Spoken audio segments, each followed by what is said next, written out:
Spike the dragon always bragged about how good he was at photography. And all he wanted was just one little chance to prove to everyone how talented he was. It didn't take long before someone actually recommended him to be the official photographer of King Rorik the Lion's birthday party. All done and send. Wow!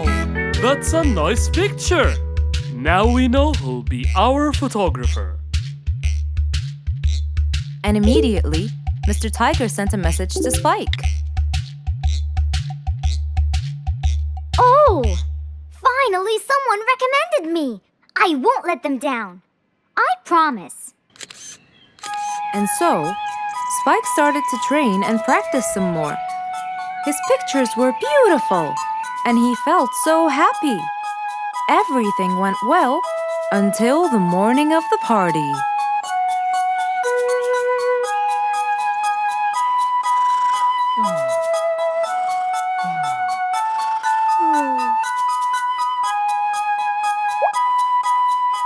Oh, today's the day! Finally! Maybe I should train some more.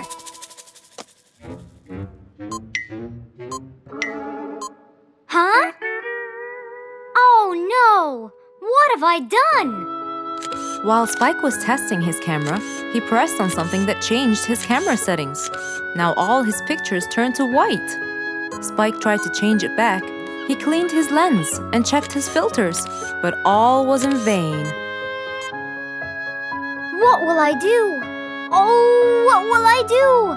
I must go to Mr. Fox at once. Feeling so worried and sad, and with no clue what to do, Spike held his camera and flew off to Mr. Fox.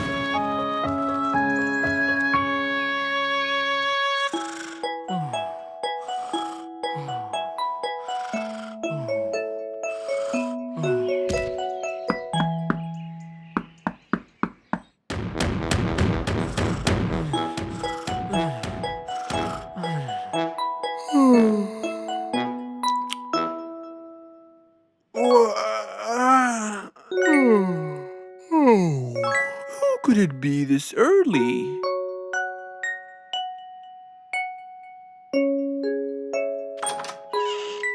Oh, Spike, it's you. Help me, Mr. Fox. My camera. Help! All white, broken. Help! Calm down. Please, come in. Spike followed Mr. Fox inside. He sat down and started to speak slowly. You know today's the king's birthday party. Yes, and you've been hired as the official photographer. Congratulations, Spike. Oh, Mr. Fox, it would soon be condolences. What? Why? My camera. It's broken. Broken? Yes, I woke up early today and tried to check it. But I found that every picture I take becomes white. Have you checked the lens? Yes, and I re-cleaned them to be sure. But it's no use. And the filter? Everything. The lens and the filter. Can I take a look at it? Mr. Fox held the camera and started to check the settings. Where could I buy another one now? Do you have a professional or digital one? I don't think you'll need it, Spike. I'll go straight to prison, right? No, it wouldn't be fair to send the most talented photographer to prison. They'll all laugh at me. Are you sure about that?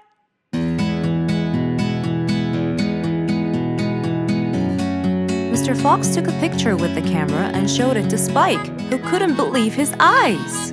Wow, it's back. What was wrong with it? Looks like you accidentally increased the gamma. Oh, I forgot to check that. Thank you, Mr. Fox.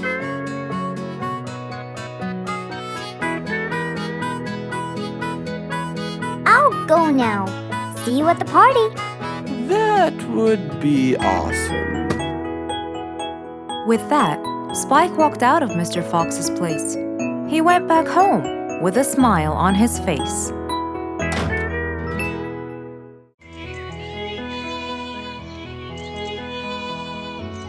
It was a very fine day. In the beautiful month of May, Mr. Fox decided to go for a walk. So, without further delay, he was on his way.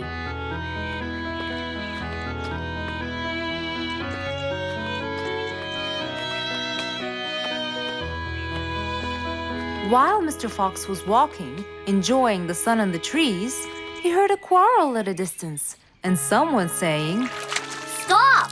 Please!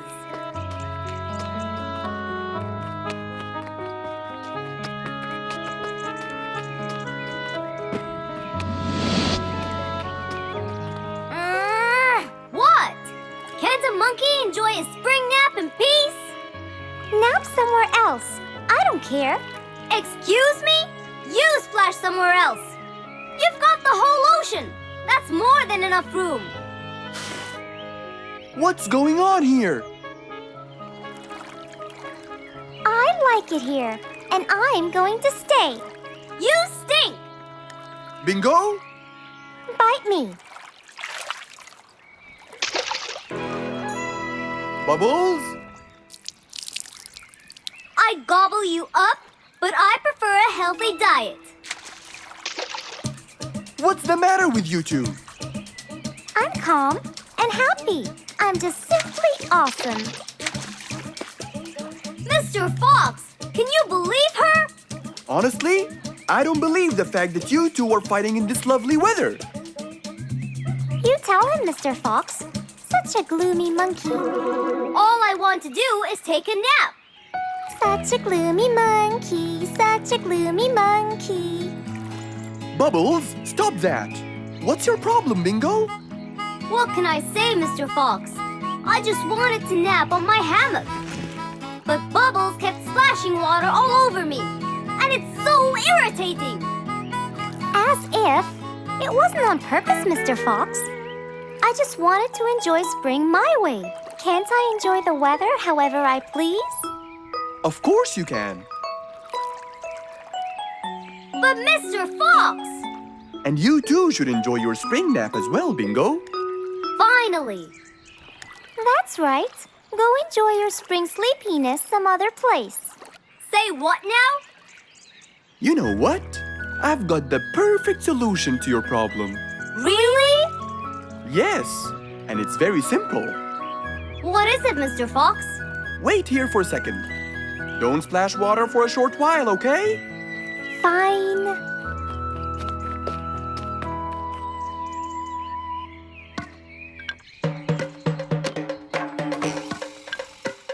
The hammock was very close to the lake. That's why Bingo got water all over him every time Bubbles splashed. But Mr. Fox wasn't gonna let them fight. He had the perfect solution for both their plights. What are you doing, Mr. Fox? Wait and see for yourself.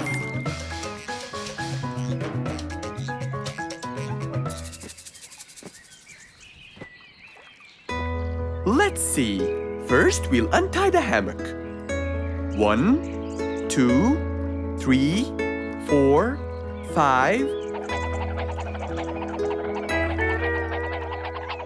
Now, we'll go a few more steps up and tie the hammock again. Here's good.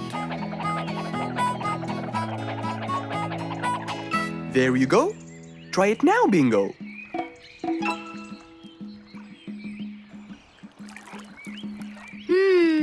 Very comfortable, Mr. Fox. I love it. And the air up here makes me sleepier.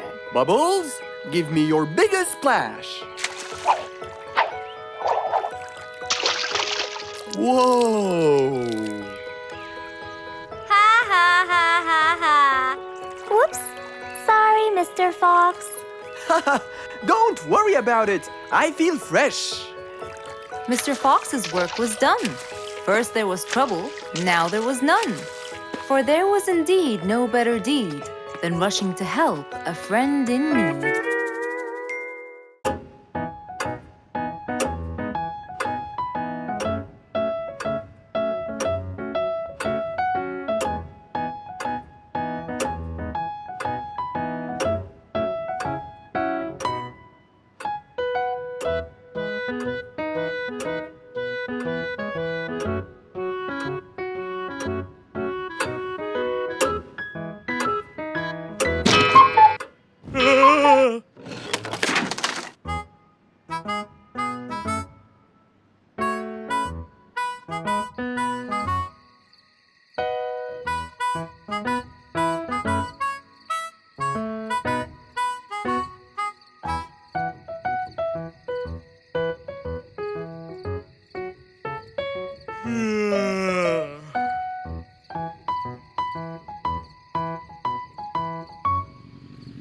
It was past midnight. Mr. Sleeperson Koala was on his way home from work. The streets were empty and quiet. He was falling asleep. He tried really hard to keep his eyes open, when suddenly the car stopped for no reason. And Mr. Sleeperson didn't wake up, as if it was the hibernation season.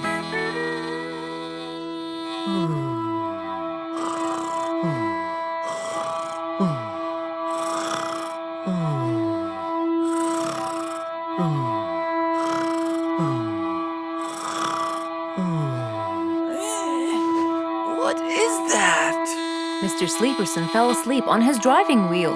The horn was too noisy for Mr. Fox to bear. He tried to block the sound out, but it was no use. He pulled his cap over his head, put earmuffs, but it was all in vain. He couldn't bear that horrible sound any longer. What a horrible sound! Who could it be this late at night?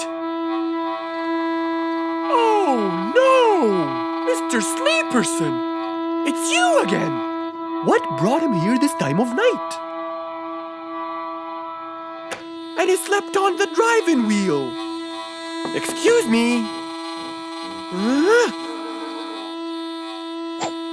Mr. Sleeperson!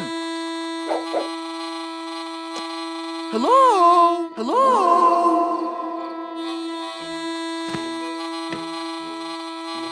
Oh, that's enough! What? Where? What time is it? It's 2 in the morning. And you fell asleep on your driving wheel in front of my house. Oh, Mr. Fox. Hello. Oh my, it's 2 a.m. Oh, you noticed? So how can I help you, Mr. Fox? Help me? Help me? You're the one in front of my house. What am I doing here? I don't know. You tell me. I was fast asleep when I woke up to that horrible sound of your noisy horn. Oops. Sorry. I must have fallen asleep while I was driving again. My bad. Never mind that. Could you please drive all the way to your own house without falling asleep or bumping your head against the horn? Oh, sure, Mr. Fox. Have a good night. Good night. But as Mr. Sleeperson tried to start the car, it wouldn't start. Huh? Oh, man! Oh, Mr. Fox, wait! Help! Now what? The car won't start. Is that so? Can you check it for me, please? Of course! Mr. Fox walked back to the car and started to check it out.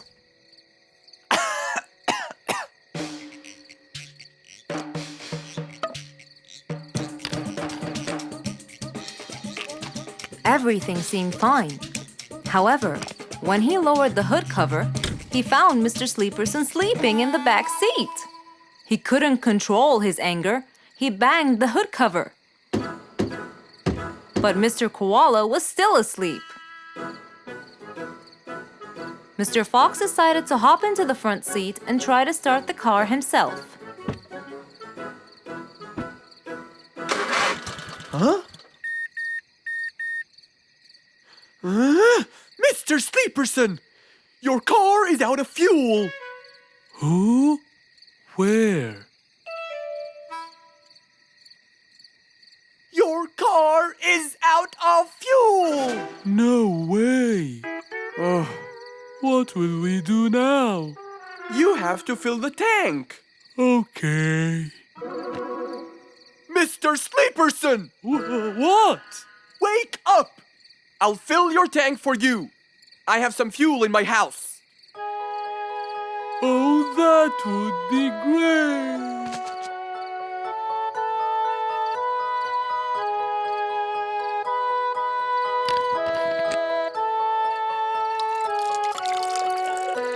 Mr. Sleeperson, it's all done. You can go home now. Oh, thank you. Thank you so much. You're welcome.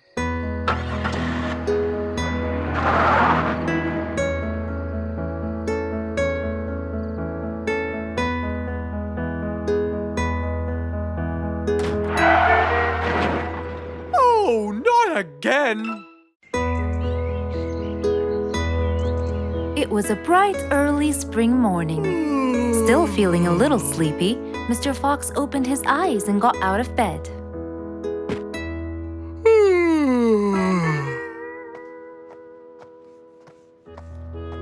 Since the weather was beautiful outside and awfully tempting, Mr. Fox decided to go for a walk in the jungle. The sun was shining, the birds were twittering. It was a very peaceful morning. Well, sort of. Worried that something terrible could have happened to one of the animals in the jungle, Mr. Fox sprinted towards the sound. Are you kidding me? You're the size of an air balloon! Are you making fun of my size, you piece of you? What? Take that back now, you... No! I'll never take it back! This was all your fault! No, it wasn't! It was yours! No! It's always your fault! Now, calm down. Oh, Mr. Fox, I'm so glad you passed by. You're the only one that could solve my problem. Solve your problem? No, Mr. Fox will solve our problem. No way! What you did was a total crime. So not true. You're the one who started it all and injured me, you big There, calm down. And just tell me what happened. He woke squeezed me me. up. Slow down, one at a time. Mr. Panda, you go first. Thank you. Now, I was walking heading to my house when I realized that for me to get there, it will take me 12 minutes. And I was so tired and sleepy. So I thought about it, and I realized I should just lay here for a while and take a short nap. And just as I was starting to get comfortable, I found little chicklets screaming with the highest pitch into my ears, Mr. Fox. My ears! Can you believe that? Well, that's not a very nice thing to do, little chicklets. Why did you do that? But I didn't, Mr. Fox. And how is that? I was heading to my favorite lake, and I was walking just right behind Mr. Wicks, when all of a sudden, out of nowhere, he decided to lay down and fell to the ground and squeezed my beautiful wing. And if it wasn't for my high-pitched voice, I would have been dead by now. Well, that was pretty dangerous, Mr. Wicks. What should I do, Mr. Fox? I was really tired and I needed my nap. So I took it. What should a panda do to take his nap? Can't you just wait till you reach your own house? Or at least look behind you before you decide to fall down? My house is 12 minutes away, and all the walking had already stolen away all my energy. I had to take a nap to recharge. I can't keep on walking forever. Then look behind you or sleep next to a tree or something. Why don't you watch where you're stepping? It was a very troubling matter indeed. The little chick almost got crushed. But Mr. Wicks didn't mean it. He was just so tired that he fell asleep. Right? Mr. Wicks, answer me. Did you intend to squeeze little chicklet's wings? Of course I didn't. Were you aware that you were going to take a nap in the middle of the road? Actually, I vividly remember. I walked to the tree side first, but when I woke up, I found myself in the middle of the road. How many naps do you need per day? From 5 to 7, I would say. Did you take a nap before you decided to head home? Of course. Do you usually nap in between? Not always, but today I went so far from my house. I tried to hurry to nap at home, but you know, I'm too slow. Say no more. I now know the answer. Really? Yes. Worry no more, little chicklets. From now on, Mr. Wicks will always nap at his own house. Just a second. Aha! There it is. Is that what they call caffeine? My, I didn't think it was that huge. No. It's something even better. Better than caffeine? And chocolates too.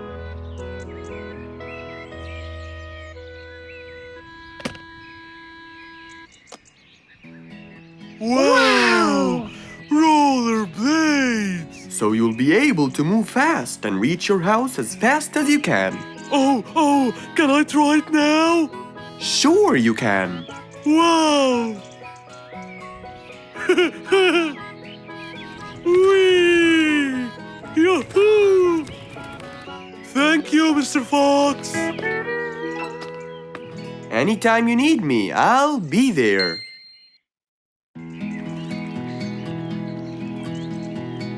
What a beautiful morning! Mr. Falcon should have been here by now. He was supposed to get me some sugar candies from the other side of the river. I can't cross that river on my own. I can't swim. I'd better go to Mr. Fox. He'll tell me what to do.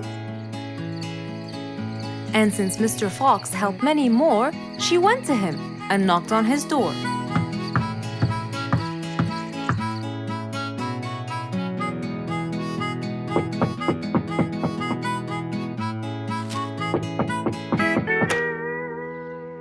Who's there? Over here, Mr. Fox. Oh, little Auntie Lou. Welcome. Please come in. Thank you, Mr. Fox.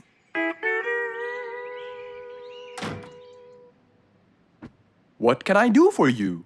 Mr. Fox, my problem might seem small, and I know how busy you are, but Don't worry, Auntie Lou. Whatever it is, we'll find a solution.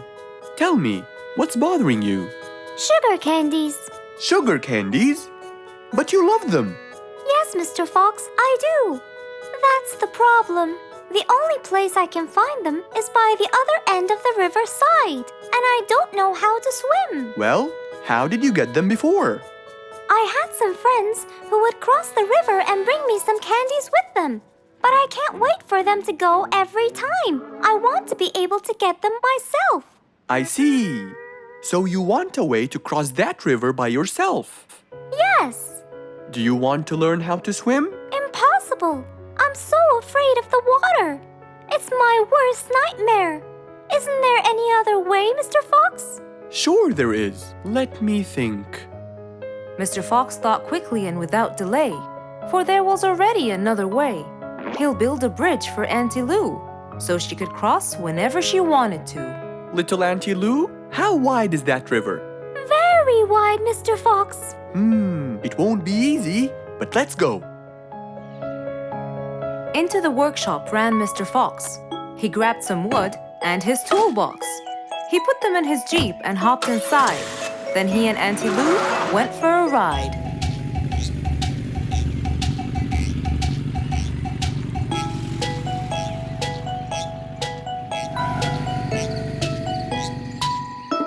Little Auntie Lou, that's not a very wide river. But it is to me, Mr. Fox. You're only saying that because you're too big. Maybe you're right. Little Auntie Lou, let's get started.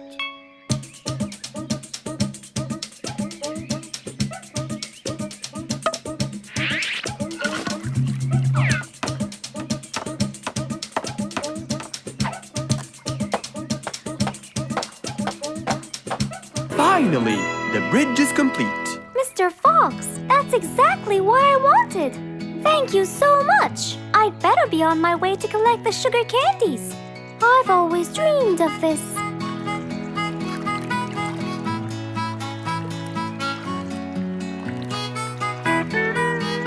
Enjoy the candy, little Auntie Lou. After giving his friend a happy end to the day, Mr. Fox took his car and carefully drove away.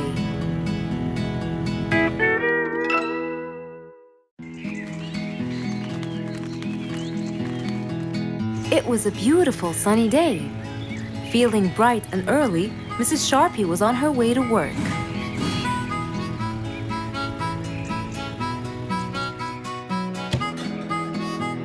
Good morning, Sharpie. Good morning, Emma. You're looking good today, Sharpie. Thank you.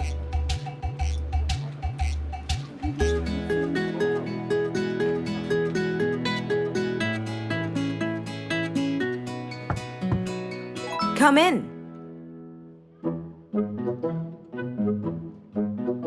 Good morning, Mrs. Susan. Oh, good morning, Sharpie. Today's gonna be a special day. I hope so, but why?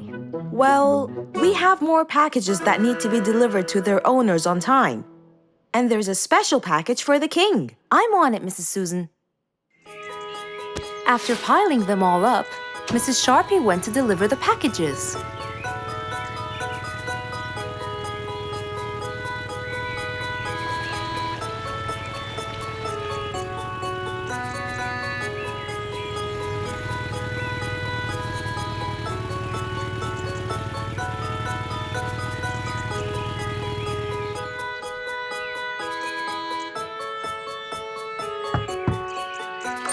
Here's your package. Thank you, Sharpie. Just in time. Looks like delivering the next one is gonna take some time. After safely delivering the package to Mr. Camel, Mrs. Sharpie took off to the opposite side of the jungle to deliver a package for Mrs. Deer.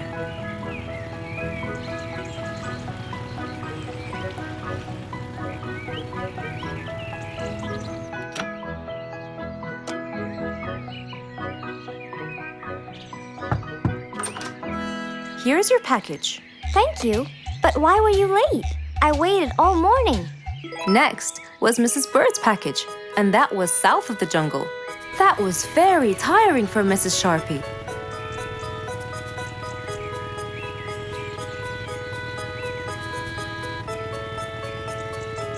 Mrs. Bird! Mrs. Bird! Here's your package. I thought you weren't coming. Thanks anyway. Next was Spike the Dragon.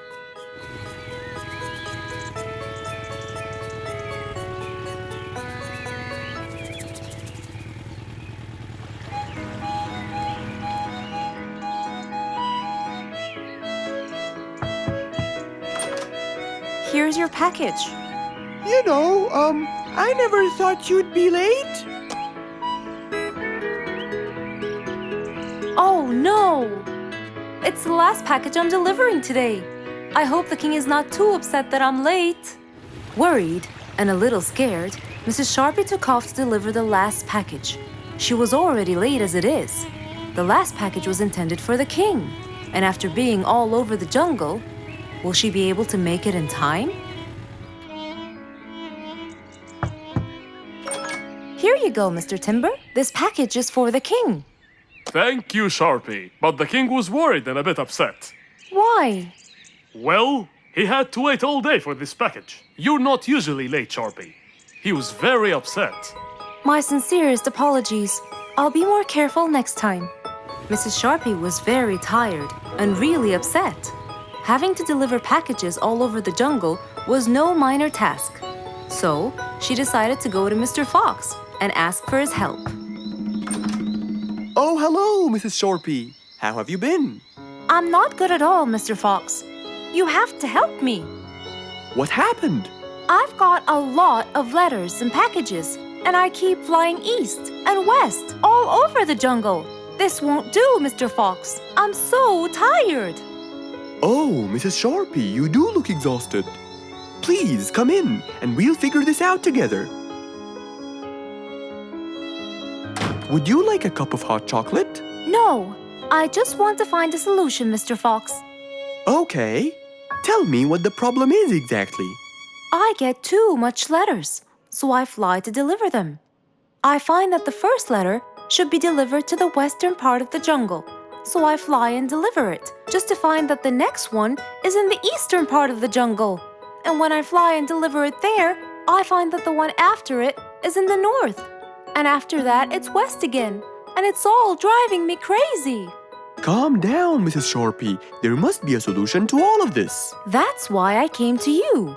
I kept thinking and thinking, but they come in packages, and I must deliver them all in one day. So how can I do that? Don't worry, Mrs. Sharpie. We'll sort this out. Sort? Sort! That's it! Why don't you sort them out from the very beginning, Mrs. Sharpie? What do you mean by sorting them out? I mean, first, you should read the addresses and sort all the letters that should be delivered north together, and those that should be delivered east together, and so on.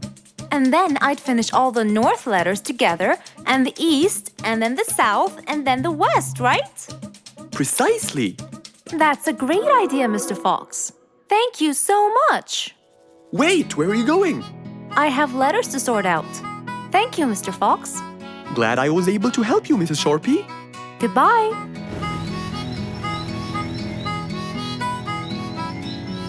Happy with the solution she got, Mrs. Sharpie took off and looked forward to a new day with her new planned plot.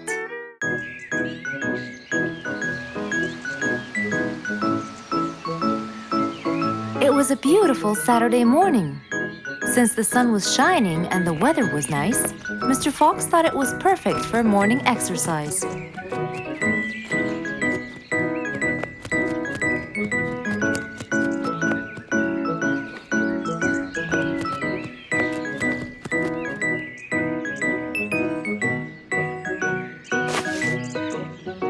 Ah, Piggy, how are you? Haven't seen you in a while. I really missed you. I'm fine, Mr. Fox. I really missed you too. I hope you're doing great. Why does he look so sad? I hope nothing bad has happened. You look a bit down, Piggy. Is everything all right? Are you okay? Oh, Mr. Fox, I really need your help with an urgent matter. Don't you worry, my friend. Big or small, every problem has a solution. I assure you, everything will be all right. Oh, I know, Mr. Fox. I can always count on you. Let's go to my house. I'll get you something to drink, and then we can sit down and you can tell me all about your problem. Let's go. With that said, both of them headed off to Mr. Fox's house. So, Piggy, tell me what's the problem? I keep trying to grow a plant in my garden, but it keeps dying. Do you give the plant enough water? Yes, every day. Well, how about the sun? Do you keep it in an open sunny area? Yes, I do. I plant it in my garden. Looks like I'll have to come with you to find out what the problem is. Wait here for a moment, please. So, without further delay, Mr. Fox changed his clothes and got ready. Then, they both got into the car and drove off to Piggy's house.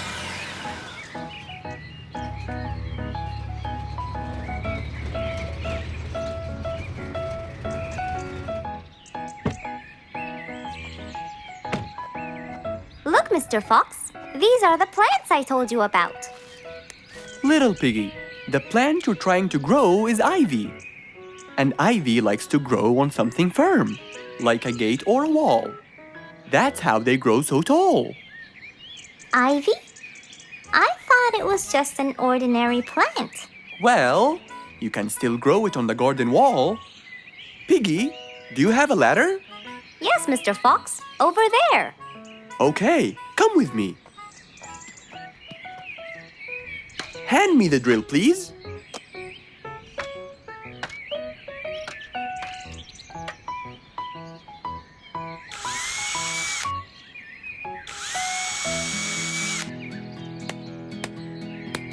After drilling the holes and hammering the nails, Mr. Fox hung the ivy plant all across the wall.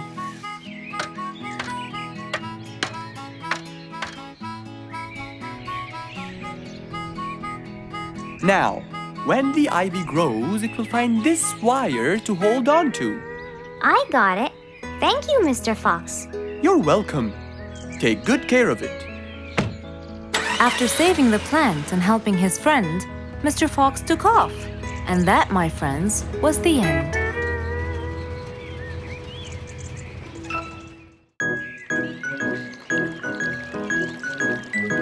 was a nice warm autumn day. Mr. Fox was doing his morning exercises, sit-ups, push-ups, and running on the jungle track. A very refreshing start to the day. But then, unexpectedly, fog started to form, stopping any plans to enjoy the beautiful weather. Why is there fog covering the whole jungle? This is really strange. It's been happening a lot lately. I really hope everyone's all right. I should head home now. Oh, I think I should probably stay home today. I don't have my morning newspaper yet. And how would I? It's impossible to see. Aha! Wait a minute. I'll try calling Mr. Falcon. He'll definitely tell me what's going on. Mr. Fox held the phone and dialed Mr. Falcon's number.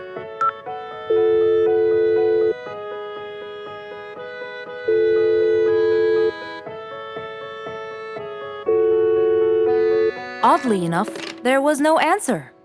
I guess he's not home. Maybe I can reach him on his walkie-talkie. As Mr. Fox went to look for his walkie-talkie, he heard a loud knock on the door. Huh? I thought everyone stayed home in this weather. Who could it be? Puzzled, Mr. Fox went to open the door. He was taken by surprise. It was Jack the horse. He stood there holding a briefcase and looking smart. Jack was a very busy business horse. He was always rushing to keep a tight schedule. But today, something seemed off. He looked like something was bothering him. Oh, Jack, what a nice surprise! It's been a long time since we met. How have you been? Come in. Thank you, Mr. Fox. But I don't want to waste any more time. I'm on a very tight schedule. Of course. Can I bring you... I don't have time. I just needed to talk to you urgently, Mr. Fox.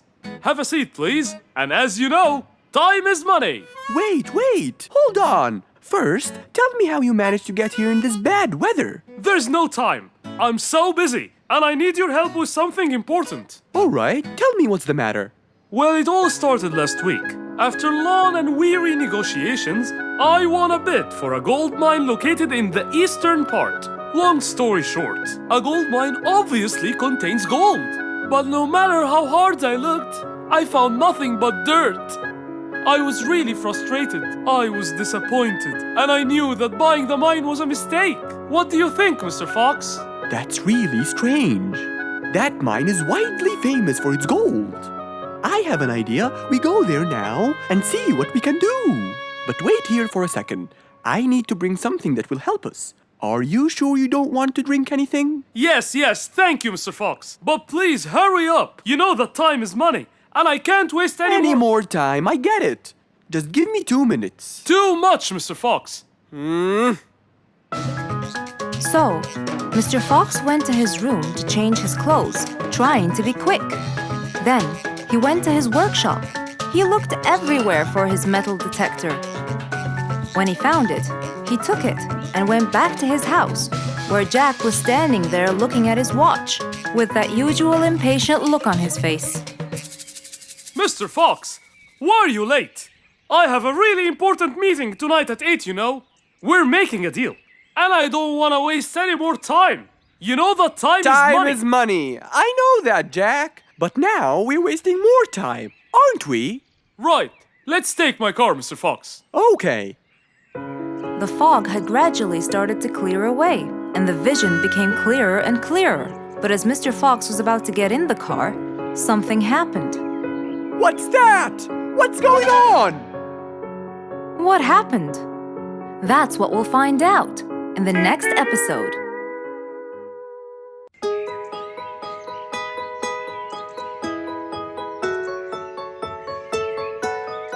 Beatrice was a little energetic bee.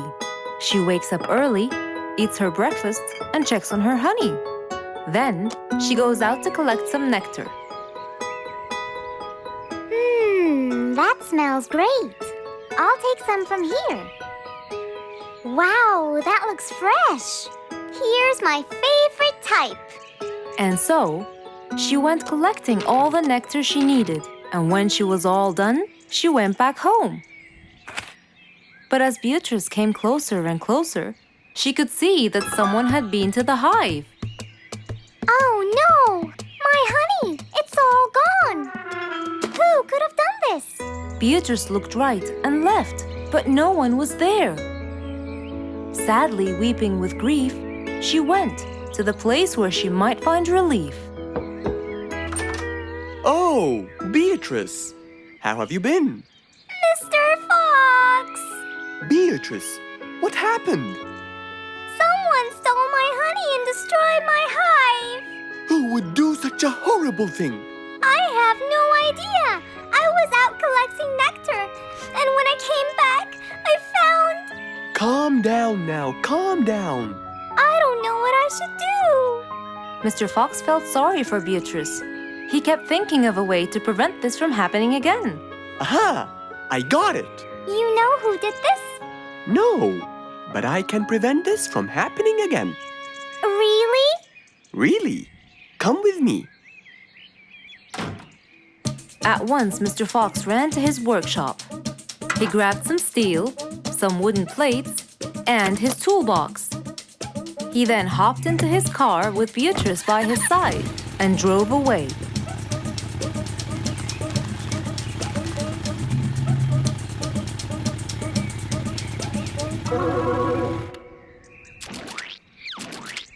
Oh, See?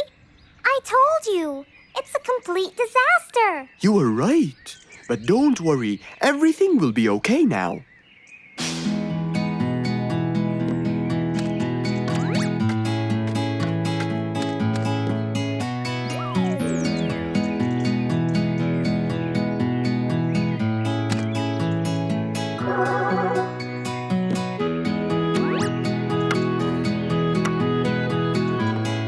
Mr. Fox started to work.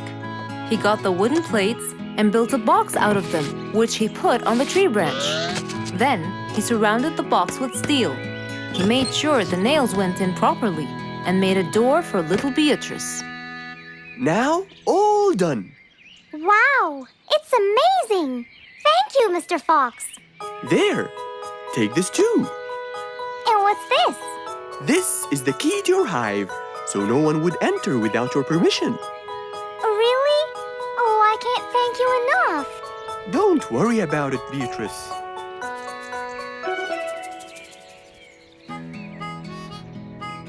Here, Mr. Fox, this is for you!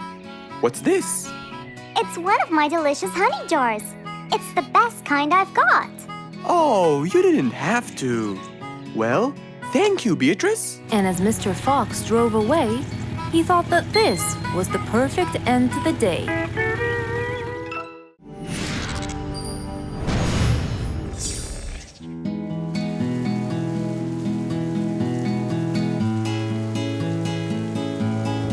One stormy winter night, when most of the animals stayed warm in their beds and turned off the lights. There was thunder, there was lightning, and Woody the Woodpecker found it frightening. He knew he was in trouble, for his house will soon become rubble. Oh no! What am I going to do? I better go to Mr. Fox before things get worse. With a nice cup of hot chocolate, Mr. Fox continued reading his book when the doorbell rang. It was winter. No one would walk in the rain unless they had a complaint. Woody, what are you doing walking around in such cold weather? Hurry, come in.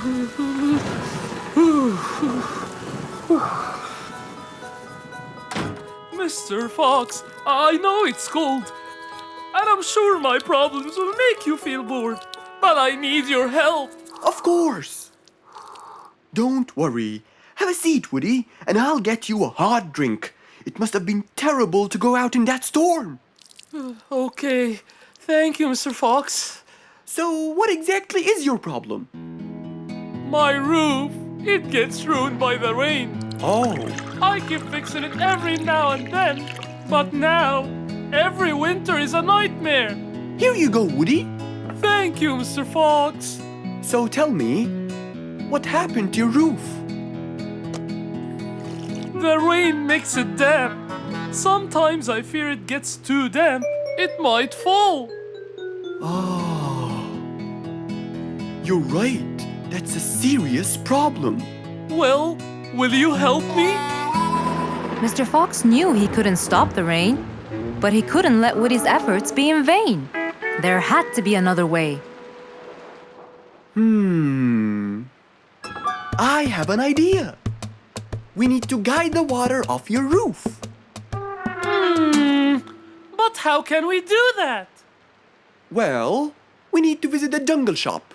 But first, we'll wait for the storm to pass.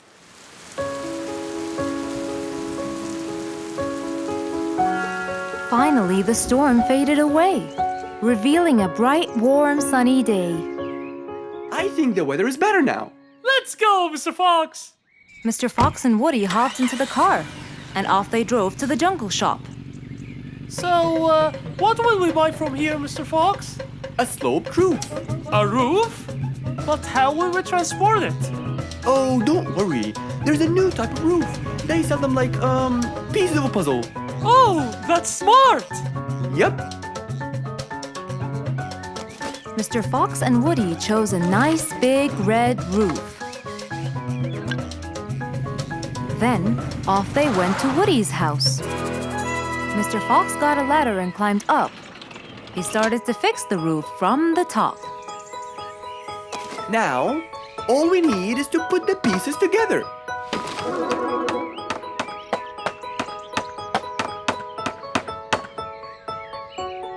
All done. I'm coming down. Wow, it looks great!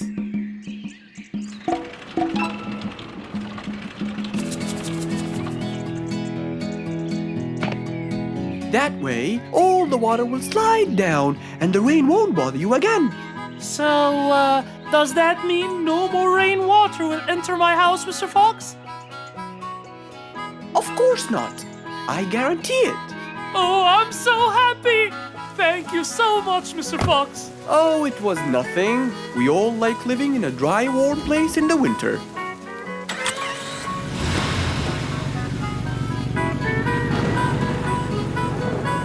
Woody thanked Mr. Fox, for now he could enjoy the warmth and comfort of his house.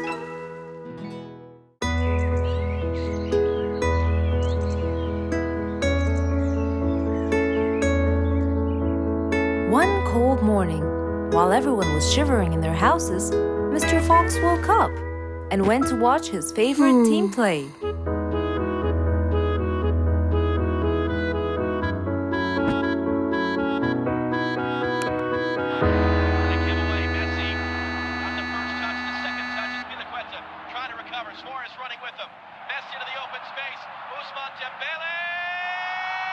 Ah! He's going to win! I wonder who could it be so early? Wait a second! I'll be right there! Good morning, Woody! How are you? It's been a long time since we last met. Oh, Mr. Fox, it has been a while. Tell me, have you finished building Nate's ship? Yes, Mr. Fox. I used teak and bamboo. Nate liked it a lot. He took it out on a trip. He and his friends had so much fun. Great! Mr. Fox, I noticed how beautiful your flowers look. You take really good care of them. Of course. And you know what? I'll tell you everything I know about flowers. Really? Thank you, Mr. Fox. Come in and have a seat while we talk. Okay. Woody followed Mr. Fox inside. Feeling a little cold, he waited patiently while Mr. Fox prepared 2 nice bowls of hot soup for them both. Here you go. Thank you. It's delicious. Glad you liked it. Now tell me, what's bothering you, Woody? How did you know that something was bothering me? I know you all too well, my friend. Okay. You know, it's really nice and warm here. Yes, warm weather helps me think and relax. Well, Mr. Fox, I'm sure you know that I've been a carpenter for a long time now.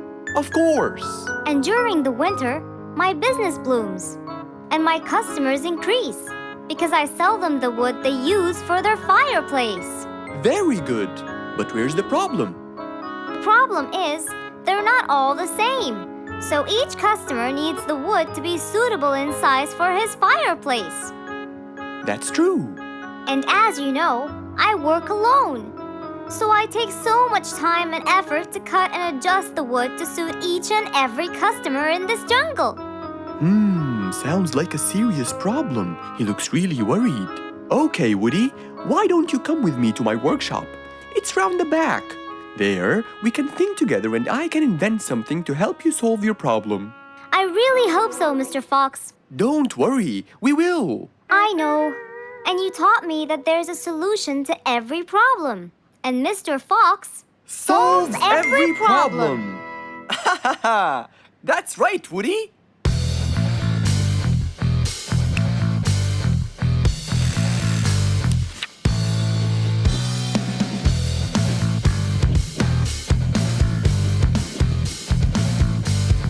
I will invent a gigantic wood-cutting machine that has the ability to choose and control the size and shape of your wood depending on what you need.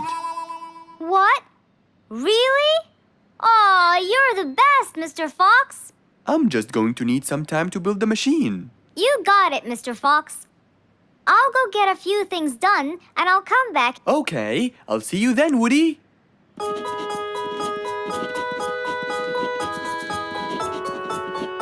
Mr. Fox started designing his cutting-edge invention.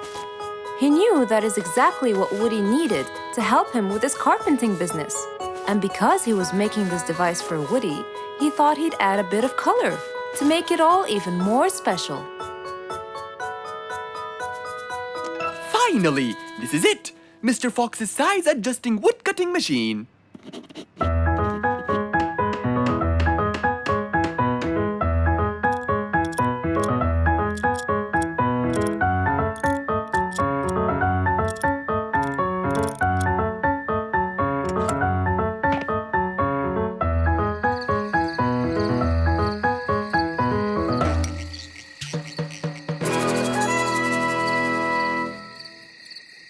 After finishing the device, Mr. Fox sat to listen to his favorite music, waiting for Woody, who came knocking on the door.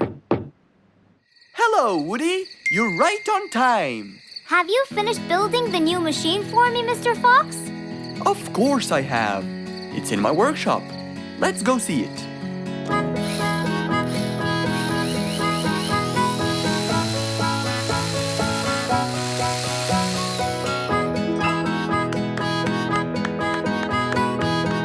Fantastic!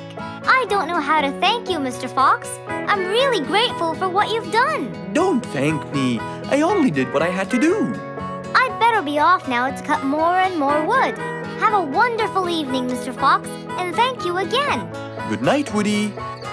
See you soon.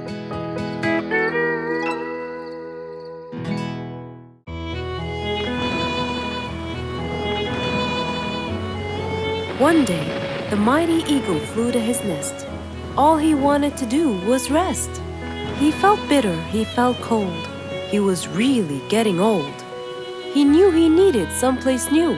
So, off to Mr. Fox he flew.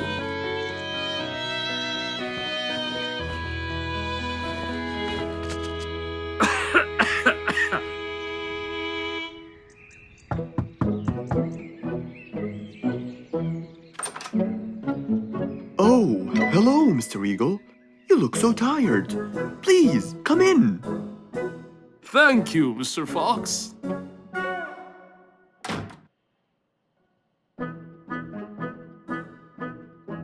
Now tell me, how may I help you? Mr. Fox, I spent years in prosperity and glory, but I'm old now and tired. I can't live out there alone in that cold weather. Where do you live, Mr. Eagle? By the mountain top. I see. The wind is strong there. I bet you catch a flu every now and then. Well, I didn't used to, but that's all in the past. Now I'm old and weary. I'm not what I used to be. Plus I get so lonely up there. There is no one around to talk to, and no one to help me get better if I get sick. Why don't you come and live with us in the jungle? I looked around, but I couldn't find the right place for my huge nest. I'm too old to build a new one, and I can't really stay in someone's home. Mr. Fox kept thinking for a while. What could he do to help his dear old friend?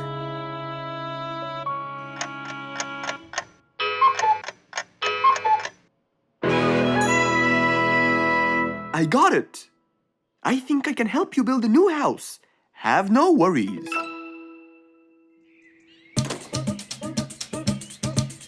Mr. Fox quickly grabbed his toolbox and hopped into his car. He drove through the jungle while Mr. Eagle flew above him. He stopped in front of a tree that looked both old and firm, right in the middle of the jungle. Lots of animals and birds lived around here.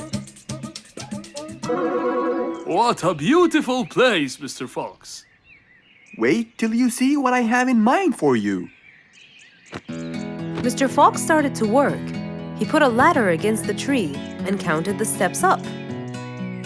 1, 2, 3, 4, 5, 6, 7, 8, 9, and 10. When he reached the tree branches, he opened his toolbox and took out some wooden plates. Then he started putting them together. All I need now is some nails to make sure everything would be A-OK.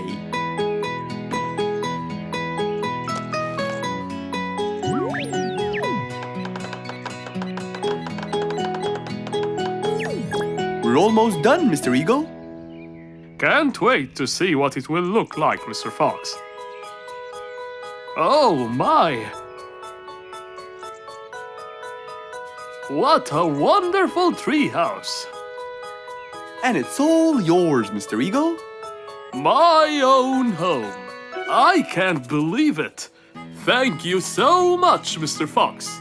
You're most welcome. As Mr. Eagle got inside his new house and closed the door, he felt a happiness like never before. He knew Mr. Fox's idea was truly the best, for there was comfort, there was warmth. He felt really blessed.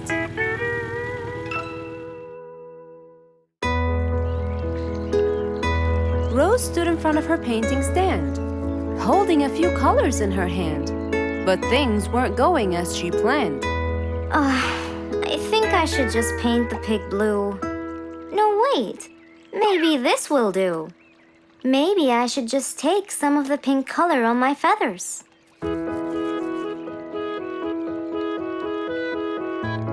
This isn't working. Maybe I should call Mr. Fox. He might have some clue about what I should do.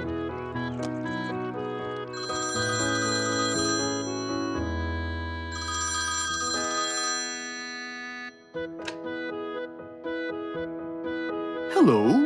Hello, Mr. Fox. It's me, Rose. Oh, hello, Rose. How are you? I'm fine, Mr. Fox, but I do need your help with something. Do you think you could come and meet me? I'm at my usual painting place. Sure, I'll be right there. So, without a moment to lose, Mr. Fox got ready, got into his car, and drove off to where Rose was painting.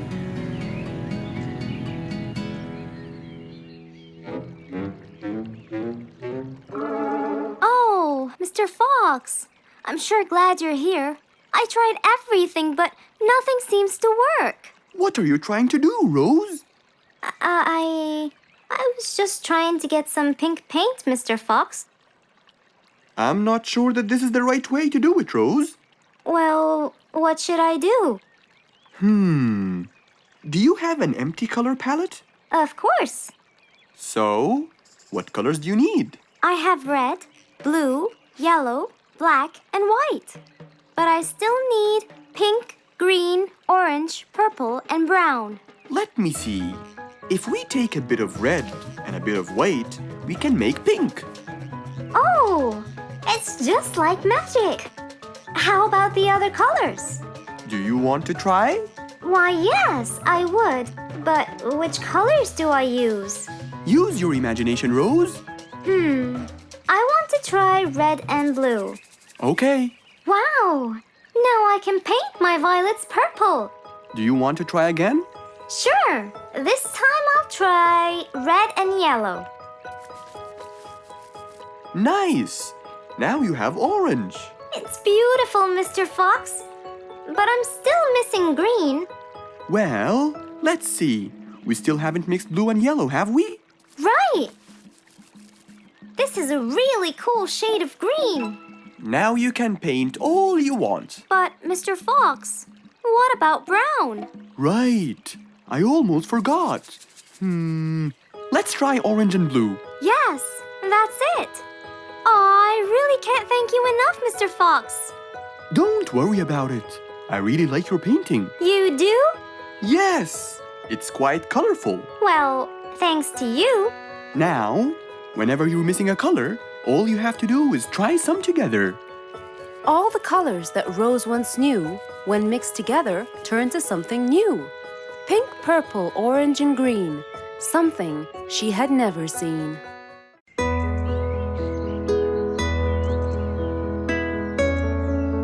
Roo is sad and looks really down. On his face, there was a frown. He had a cake, but he didn't care. And although it was his birthday, he said, Life's not fair. Thank you, Mom. "You're welcome, sweetie. Are you okay?" Yeah, I'm fine.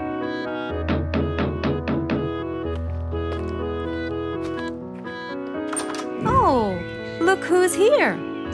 It was Roo's best friends, Poppy and Fluffs. Hey there! Happy birthday! Wow, neat birthday cake. Yeah, just a normal birthday cake, traditional birthday hat, and the same old wishes over and over again. Roo, are you okay?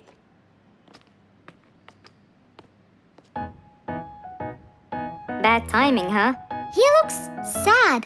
I know, but the cake is still here. Oh, stop it. We have to help him feel better. It's his special day. A little bite won't hurt. Oh, sure, the cake won't hurt. But what about my fist? Fine, fine. What do you have in mind? Let's go. Where to? I know someone who can help. Mr. Fox? Duh. In an attempt to help their friend, Poppy and Fluffs went to Mr. Fox. Only he would know what to do.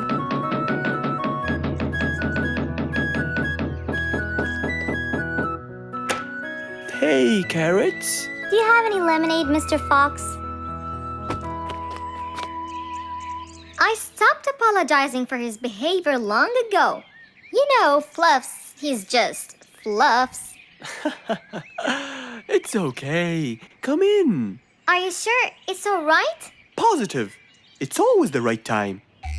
It's Roo's birthday, and he's pouting. He's bored with the same birthday routine every year. So we want to make him something different this year. Can you help us? Yeah. Unbelievable. You'd think I'm quite believable if you tasted this lemonade. It's awesome. Any ideas, Mr. Fox? What do you guys say I help you throw him an extraordinary party with a magic show? A magic show? But who's gonna perform the magic tricks? You guys will. I'll teach you.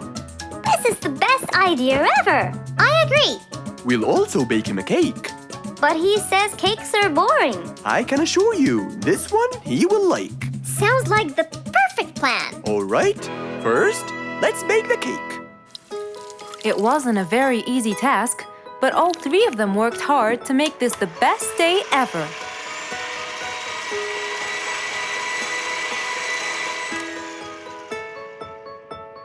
This is the coolest birthday cake ever. Now for the magic tricks. We need a bottle of water left in the freezer for around 2 hours and a plate full of ice. We'll also need some food coloring and soda. I'll get the color blue. I'll get the green and the yellow. And I think I'll get the red. We are all set now, I think. Not yet. What else do we need? Invisible ink. Huh? Fluffs and I will pour it over everything, including ourselves. And you, Pops, will give Roo this magic glitter. When he sprinkles it, everything will become visible. Cool. Let's go.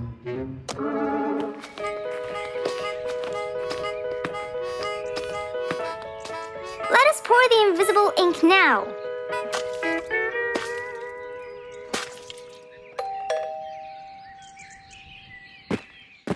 Hey, Roo! Hey, What are you doing? just sitting here, bored. Well, not for long. Yeah, right. Well, think again. Happy birthday. What's this? You have to sprinkle it around to find out. Where? First, on the table. Wow! How did you do that? It's a donut cake! Now try sprinkling all around. This is impossible! It's the coolest thing ever! It's not over yet.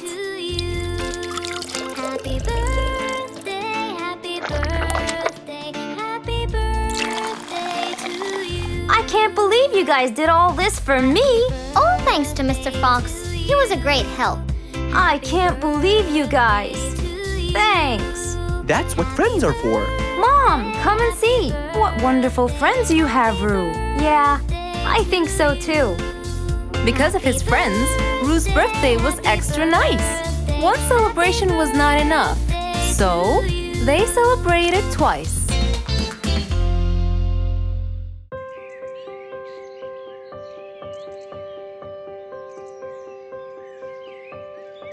It was a beautiful spring morning. The sun was shining brightly. The sound of the birds woke Mr. Fox up.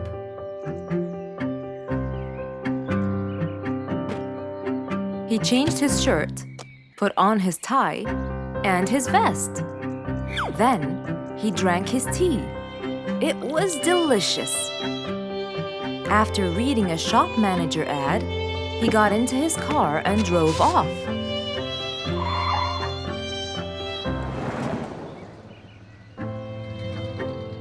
Meanwhile, little Bingo Monkey was riding his bike through the jungle. He was having loads of fun, but suddenly the bike slipped and little Bingo fell off. Are you okay, Bingo? Hang on, I'm coming. Yes, Mr. Fox, but my bike isn't. Oh, it looks like there's a problem with the tire. Don't worry, Bingo. I'm going to help you. Bingo, can you help me count how many nails I need? Of course. Here's 1, 2, 3, 4, 5, 6, 7, 8, 9. I think there are 9, Mr. Fox. Okay, Bingo. Let me count how many I have in my toolbox. 1, 2, 3, 4, 5, 6, 7, 8, 9. I'll get one more just in case he miscounted. So 9 plus 1. We need 10 nails. That's easy.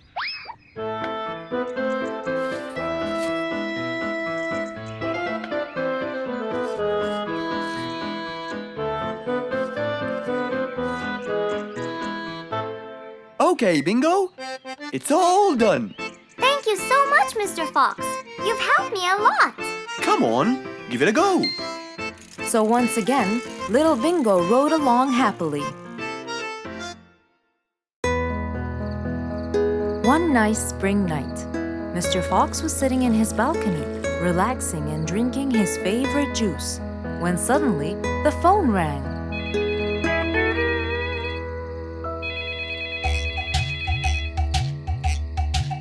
He wondered who would be calling him this time of night.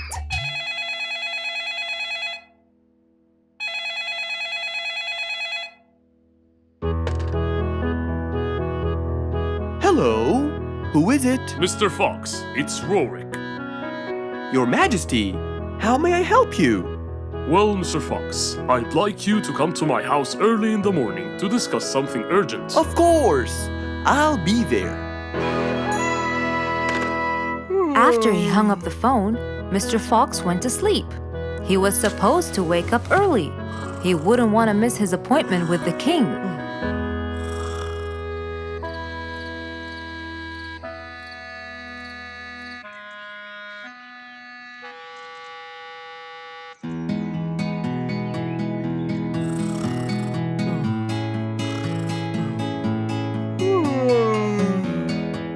Early next morning, Mr. Fox woke up and went to wash his face. After that, he got dressed and was all ready for his appointment with the king. He got into his car and drove off.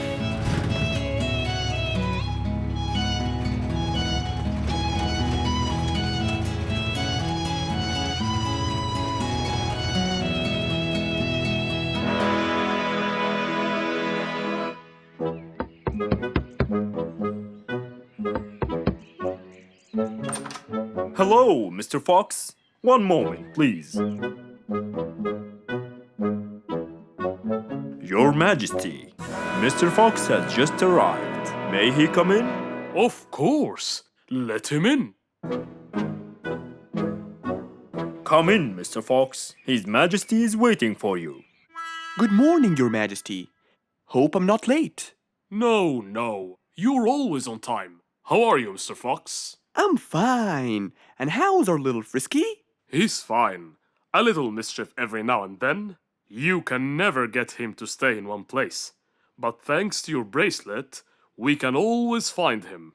Saved us a lot of trouble. It's my pleasure. So tell me about this urgent matter. As you know, our jungle's population has been increasing lately. Indeed, our population has increased. Yes, but it's getting harder to summon them all to the meeting every time. That's why I called you, Mr. Fox. I need you to figure out a way for me to reach all the animals at the same time. Let me see. I need to think this through. That's okay, Mr. Fox. But please, don't take too much time. Don't you worry, Your Majesty. I will find a solution by tomorrow. As Mr. Fox got into his car to get back home, he thought all the while about the king's request.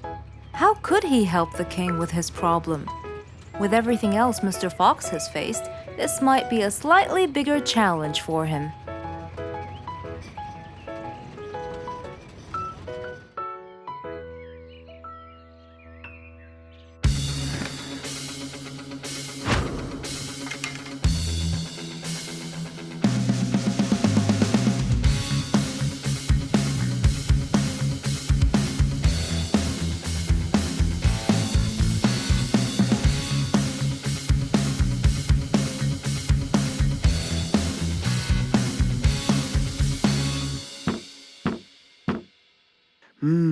This is more challenging than I thought. Maybe a short break will help. Mr. Fox went back to his house and sat on his sofa. Since he can't think anymore about the king's request, he thought it would be great just to relax and watch his favorite TV show. Everything was peaceful and quiet. But then suddenly, I got it! Mr. Fox rushed back to his workshop. He quickly designed a new device. He carried the new device to his car, and off he went to King Rorik's place.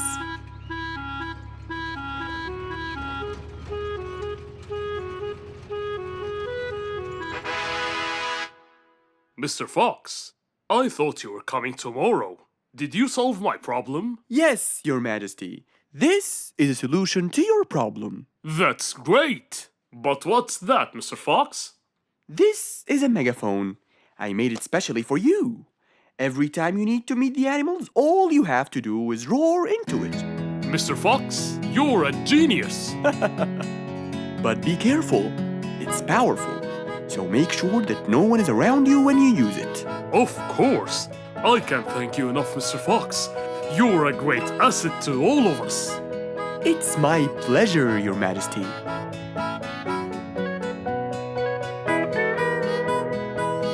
Goodbye, Mr. Fox. Mr. Fox got into his car and waved goodbye to the king. He was feeling happy and pleased. The problem was now solved, and he was able to help out a friend once more.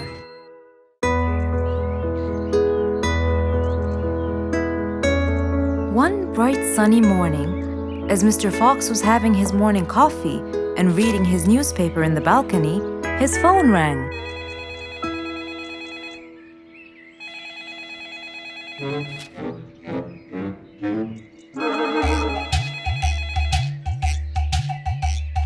Who could it be so early in the morning? Hello? Hello, Mr. Fox. It's Rorik. Oh, hello, Rorik. How are you today? Not very good, I'm afraid. Why is that? My piano. I tried playing it today, but it sounds weird. How so? I don't know. Could you please come and check it out? Sure, I'm on my way. Thank you, Mr. Fox. I'll be waiting for you. And I'll be right there. So, quickly, Mr. Fox changed his clothes. He took his toolbox and his car keys, got into his car, and drove off to Rorik's place.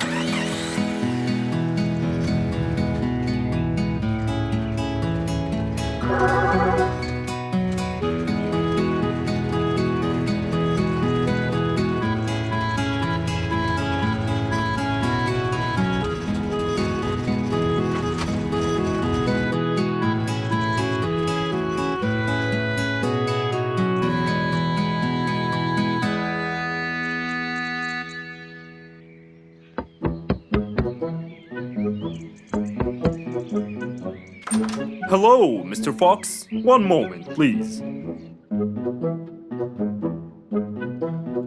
Your Majesty, Mr. Fox has just arrived. Of course. Let him in. Come in, Mr. Fox. His Majesty is waiting for you. Good morning, Rorik. I came right away. Oh, you're here, Mr. Fox. Please help me with my piano. It's the only thing that comforts me. Don't worry, Rorik. I'll see what I can do. Mr. Fox started to check the piano. He tried playing a few notes. What is it, Mr. Fox? Is it broken? Mr. Fox, please answer me. It sounds horrible. It's not broken, Rorik. It just needs tuning. Do I have to buy a new one? No, Rorik. It's very simple. I can tune it for you. Really? Thank you, Mr. Fox. I almost had a heart attack. However, Oh no, not that word. I'm sorry, but it might take a while. Oh, it's okay. I can wait. Okay then, I'll get started. Please, Mr. Fox, do your best. It's my everything. Don't worry, it'll be good as new. Mr. Fox opened his toolbox, grabbed a few things, then started to work.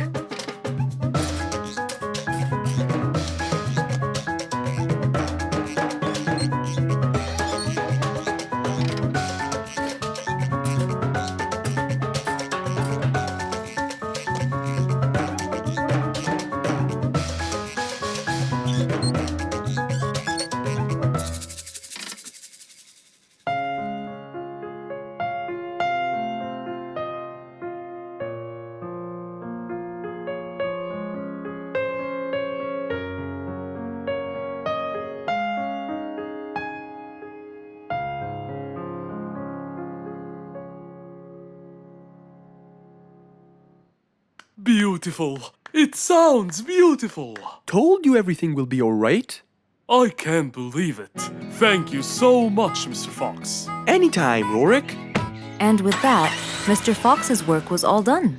He waved goodbye and drove along happily. He had helped out a friend once more. For helping each other is everything you could ever wish for.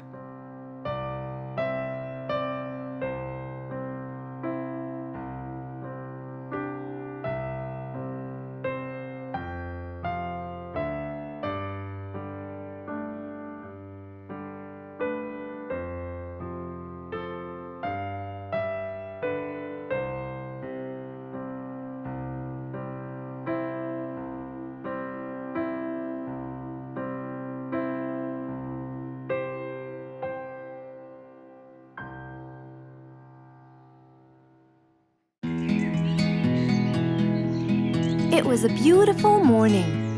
The sun was shining brightly over the jungle. And seeing how nice the weather was, Mr. Fox decided to go for a walk.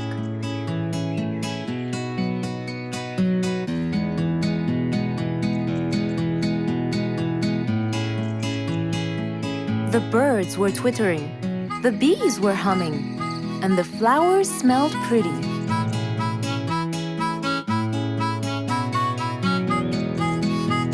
As Mr. Fox was passing by Bingo's house, he saw him doing something really strange.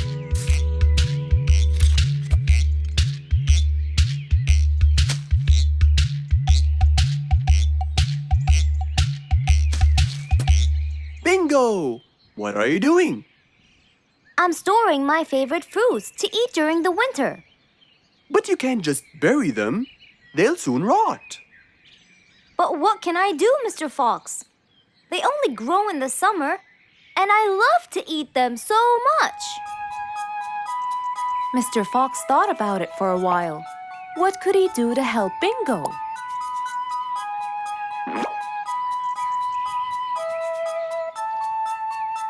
Don't worry, Bingo. I think I have an idea. Really? What is it? You'll have to wait and see. I'll just run to my workshop, and I'll be back before you know it. Okay. Mr. Fox went back to his workshop and gave it some thought.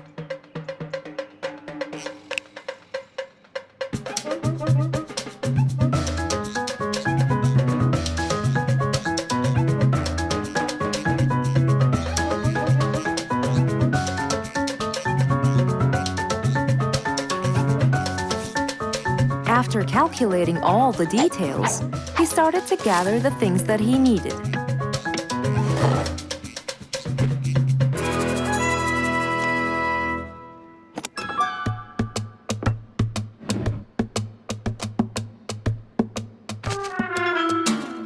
Then he took his toolbox and his car keys, and of course, the glass plates.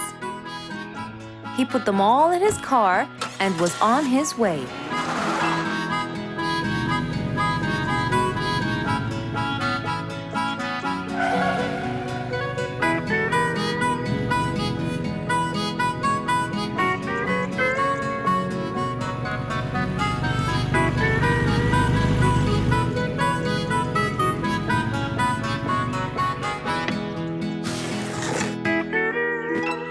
What's all this for? It's a surprise. I can't wait!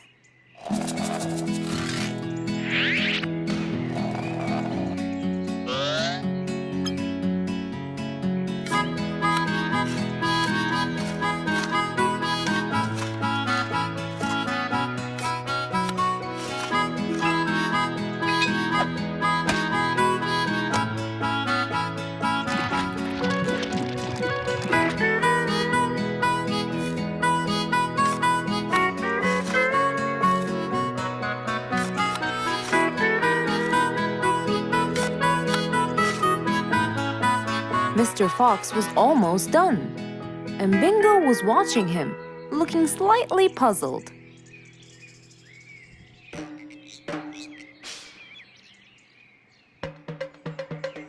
Here you go. You'll never miss pineapples again. So I can store them in here? No. You'll grow them in there. This is called a greenhouse. But it's not green, it's transparent. No. It's called green because we can grow green plants and fruits inside it whenever we want. Oh, so now I can have pineapples whenever I want? Yup. Anytime you want. Awesome! Thank you, Mr. Fox. Glad I could help. Here, this is for you, Mr. Fox. It's the best one I've got. Oh, that's very nice of you, Bingo. I love pineapples. Now you and I can eat them anytime we want. After helping out his friend, Mr. Fox went back to enjoy the rest of his day.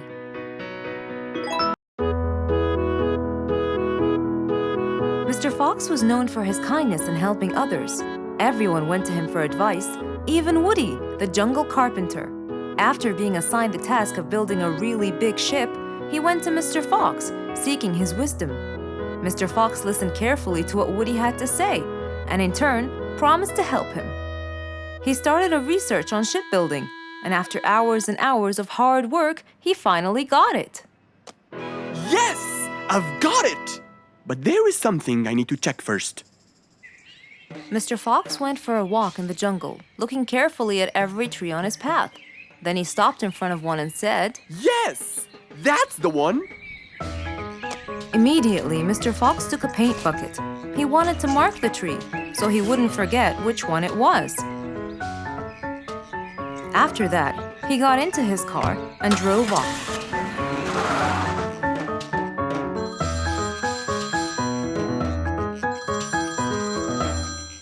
When he got home, he called Woody to tell him that he had found the perfect solution to his problem. It only took a few minutes before... Oh, Woody, right on time. Come on, Mr. Fox, tell me. Okie dokie, come in. I finally figured it out. I never doubted you, Mr. Fox. I was sure you'd be the one to help me find an answer to my problem. Oh, don't mention it. Here you go. These are blueprints. They're guidelines that will help you learn how to build a ship easily. Woody started reading the blueprints thoroughly. He knew most of what was written in it, so he looked up and said, It's a lot easier than I thought. Thank you so much, Mr. Fox. Oh, but Mr. Fox, what about the materials that I'll need to build it? Here's a list of all the materials you'll need. And what about the kind of wood I should use, Mr. Fox? I did extensive reading, and I found out that our ancestors were famous for using teak in the process of building ships, as it's really stiff, strong, and it can also be shaped to have wide planks, which would help the ship to withstand the waves of the sea. But I know you don't know what teak is. Not everyone does. But come along. I think it would be better to show you the tree I found earlier in the jungle. Our jungle? Of course! Everything you dream of can be found in our beautiful jungle. Mr. Fox got into his car with Woody by his side and drove off. They headed towards the tree that Mr. Fox had marked earlier. Here's the tree. Huh? I have loads of that wood in my store, but I never knew that I could use it to build ships. I didn't know about teak either. But with a little bit of research, everything is open to you, my friend. Mr. Fox, I can't thank you enough. I'm really happy right now. I'll never forget what you've done for me. It's my pleasure, Woody. Now that I know what I should do, I'll go back and start building that ship for Nate as fast as I could. Thank you again, Mr. Fox. So, after helping his friend, Mr. Fox got into his car and drove away happily. You know, it's true what they say. A friend in need is a friend indeed.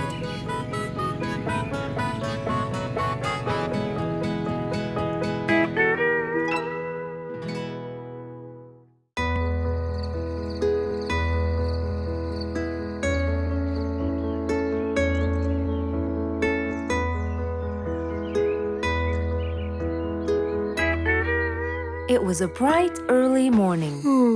Mr. Fox woke up and went to wash his face.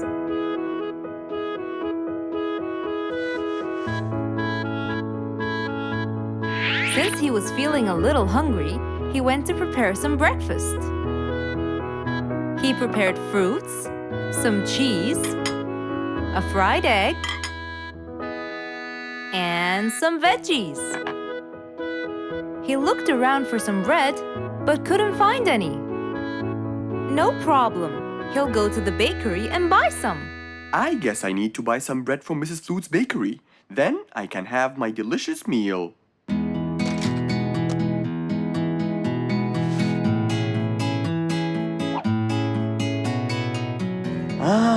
I'm very hungry. I'm sure glad the bakery is close by. I won't be needing my car.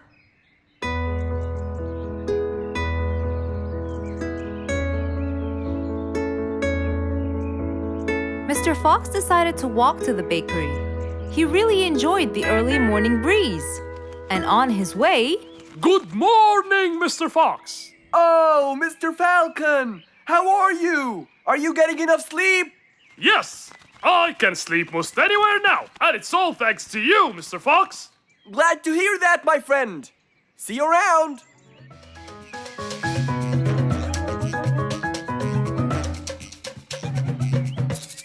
When Mr. Fox finally reached Mrs. Flute's bakery, he found a long line of customers. He got in line and patiently waited his turn.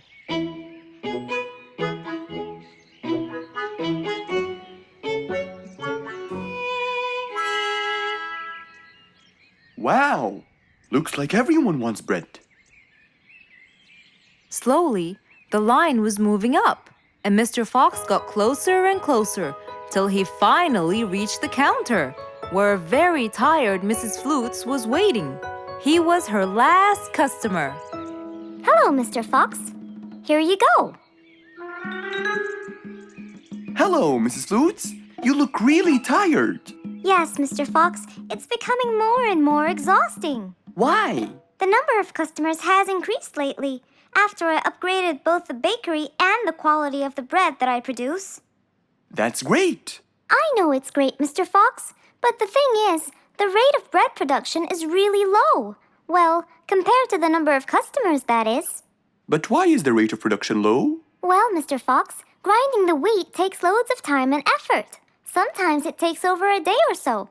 That's basically why everything else gets delayed. What should we do to solve this problem?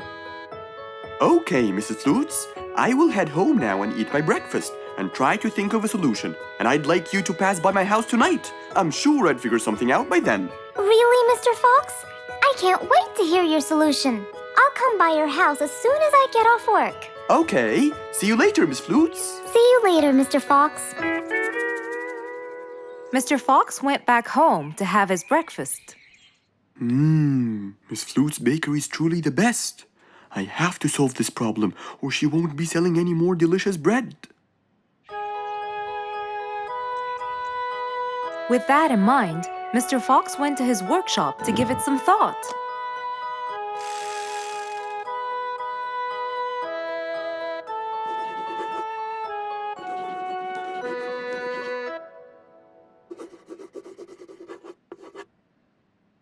Finally, he had a great idea.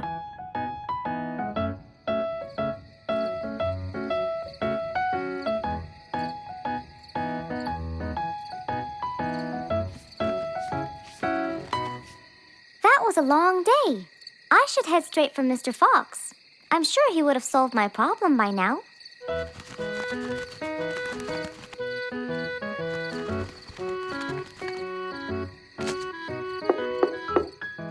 That must be Miss Flutes. Hello, Miss Flutes. Come inside. Hello. Were you able to find a solution to my problem, Mr. Fox? Well, why don't you try this new invention? A new invention for me? That's right. I made it specially for you. That's wonderful. It's a grinding machine to help you grind wheat quickly. Brilliant. But how will it help me? This machine is used to increase the rate of grinding the wheat, which is used to make the bread. So you can use it to grind a whole kilogram in no more than 5 minutes. And with that, the amount of time needed will decrease, and you won't be too exhausted. I'm really grateful to you, Mr. Fox. I have no words to express my gratitude. Friends help each other, Miss Flutes. You're really kind and generous, Mr. Fox. I want you to start using this new device tomorrow, and I will call you to check in every once in a while. Okay, Mr. Fox, I will. I'll be going now. Thank you again. Goodbye, Miss Flutes, and have a good night. And so, Mr. Fox waved goodbye to Mrs. Flutes. Then, he sat on his comfortable sofa. He looked out his window and admired the jungle he lived in for so long. He happily thought to himself, I love helping my friends.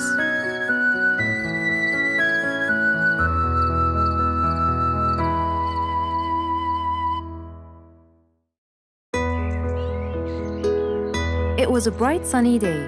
Mr. Fox had had his breakfast and was now out doing his morning exercises. It was then when he saw Woody, who was passing by. Ah, Woody, how are you? Haven't seen you in a while. I really missed you. I'm fine, Mr. Fox. I really missed you.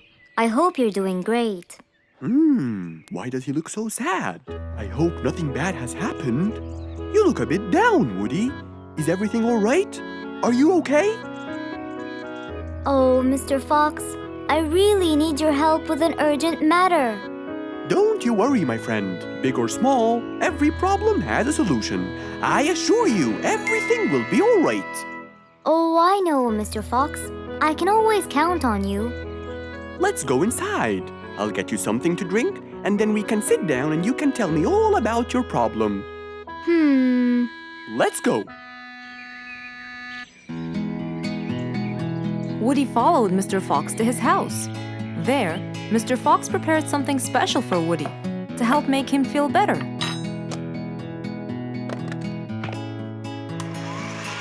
I made you some fresh orange juice. This will help you relax and cheer you up. Oh, you're very generous. I love orange juice. Thank you.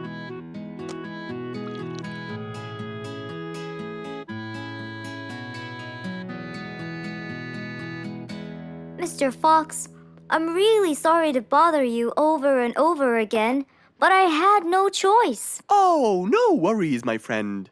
You know, Mr. Fox, I'm the jungle carpenter. My business has been growing recently, and now I have many customers. Yes, you're a hard worker. You deserve it. I used to build boats for fishermen. I got famous for my skills, especially after I built Nate the fisherman the boat of his dreams. He went and told everyone in the jungle about it. They overwhelmed me with requests. That's fantastic. I'm really glad to hear that. But Nate came to me yesterday and asked if I could build him a ship. One big enough for him and all his friends, as he is planning to go on a fishing trip. It's for a special trip, he said. Yes, I've heard about that. Well, the problem is, I've never built a ship before, and I have no clue what kind of wood I'm supposed to use. I don't know what to do. How will I build him the ship he needs without the proper wood? Will you help me, Mr. Fox? Whoa, that's a serious problem. I'm gonna have to look through my books. Well, you're never too old to learn something new. I could use some time. I'll call you as soon as I find a solution. I will be waiting for your call. I know you'll be able to help me, Mr. Fox. After Woody left, Mr. Fox started his researches on shipbuilding.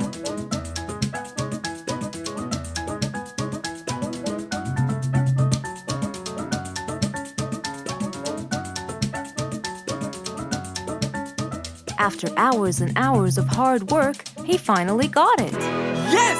I've got it! But what did he get? We'll find out in the next episode. An autumn windy day. It was Jumbo's birthday. He was dancing and playing with his friends, hoping this day would never end.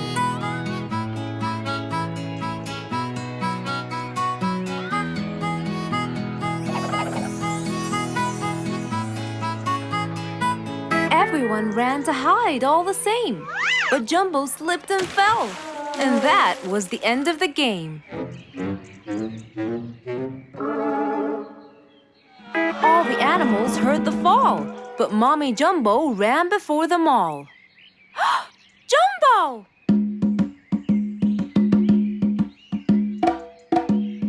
Oh, Jumbo. Combo, you have to take him to Mr. Fox immediately.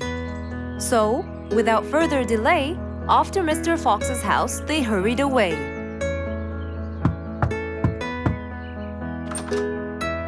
Hey, Mrs. Combo, what's wrong? Help me, Mr. Fox. Jumbo is ill. Oh, please, come in.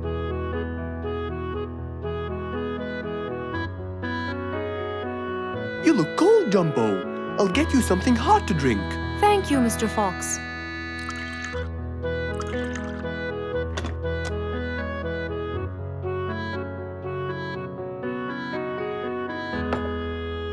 We were were celebrating Jumbo's birthday. Oh, happy birthday, Jumbo! Thank you, Mr. Fox. But as he was playing with his friends, he slipped and fell into the pond. He started shivering and sneezing. I feared he might be sick, so I thought I should bring him to you, just in case. Well, why don't you lie down, Jumbo, and let's take your temperature. Open your mouth. Say ah. Ah. Fever, stuffy nose, red dots all over his trunk. It's definitely sniffles. Oh my, sniffles? Don't worry, Mrs. Combo. It's just a sniffles fever. It will go away. All you need, champ, is some rest and just one pill of antidote. And when you're better, you can go back to play with your friends. Thank you, Mr. Fox. After thanking Mr. Fox, Mrs. Combo took Jumbo back home to let him rest.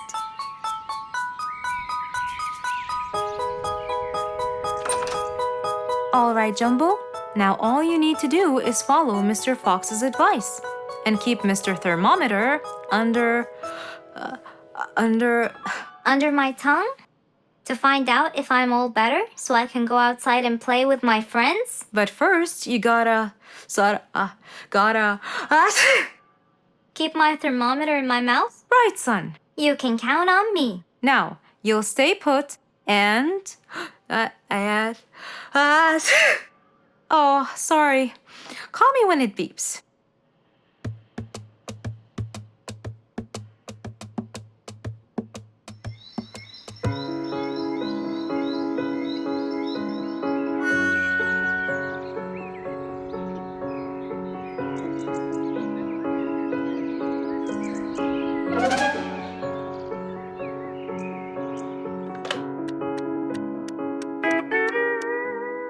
Hello, Frisky. How are you? Hi, Mr. Fox. Roo and I were playing and I'm about to win. Listen, Frisky. I'm going to visit Jumbo now and check on him. I'm sure he'd be really happy if you and Roo come with me. What do you think? Great idea, Mr. Fox. I want to check on him too. We'll meet you there. As agreed, Mr. Fox met Frisky and Roo at Jumbo's house. I'm coming.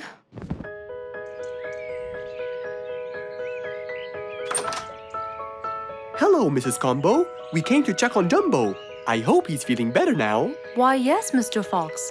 Come in, everyone. Hey, Jumbo! I came to check on you. And I brought your friends along too. Are you feeling better now? Hi, Mr. Fox. Hi, guys. Hey, Jumbo. How are you feeling? Well, I feel better, but... Well, we need to take your temperature one more time, Jumbo. Is it time? It's time, all right? What does it say? Well, let's see. Your temperature is, oh. Your temperature is just fine and dandy, Jumbo. You're not sick anymore. You are A-OK. Yes! Now we can go outside and play. But first, I need to tell Mom. Mom? Mom? Where could she be? She's not in the kitchen. Mom! She's not in the living room. I wonder where she is. I'm here in the bedroom. Mom? Are you okay? I think I might have caught a case of sniffles too. Don't worry, dear. I'll be fine. Now why don't you go out and play hopscotch with your friends? I'll join you when I get better. But Mom, I won't be happy if I go to play and leave you here all by yourself. I'll be only thinking of you. So, what do you think you should do, little Jumbo? I have to sit here and take care of you, Mommy. You always take care of me when I get sick. I'll take care of you and never leave you alone. Oh, I love you more than anything in the whole wide world, Jumbo. Now it's time to take your temperature. Right, Mr. Fox? You're absolutely right, Jumbo. So rather than go out to play, by his mother's side, he decided to stay. One day, the whole jungle decided to celebrate their new king, Rorik the lion. He was young, active, and picky, and known for his loving spirit. After his coronation, King Rorik moved to his new mansion and started to check it out.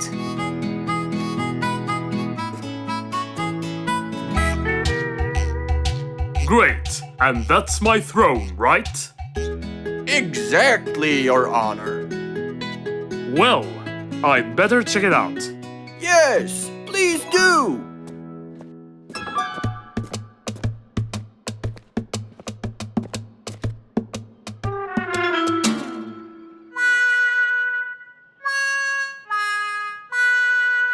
Ah, timber! That's too uncomfortable. But Your Honor, it was made especially for you. Not good enough. With a sad look on his face, Timber went to call Mr. Fox and ask him for help. Meanwhile, Mr. Fox had just finished his morning exercises and was heading back home.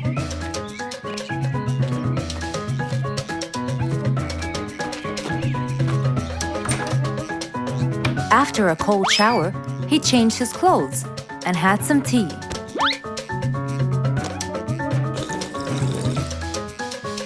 Then, he quickly read about the king's coronation in the newspaper.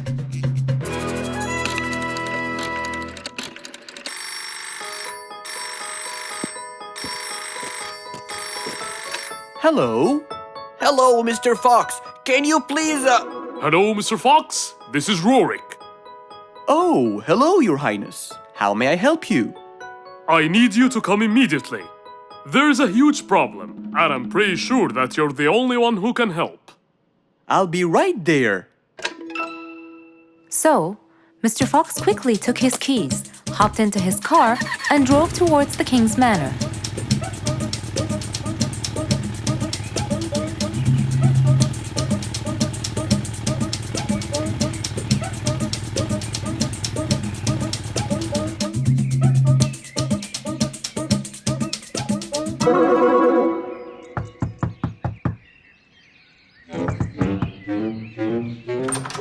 Hello, Mr. Fox. One moment, please. Your Majesty, Mr. Fox has just arrived outside requesting an audience. Of course. Let him in. Come in, Mr. Fox. His Majesty is waiting for you. Good morning, Your Highness. What seems to be the problem? Oh, Mr. Fox. Good, you came quickly. Always at your service.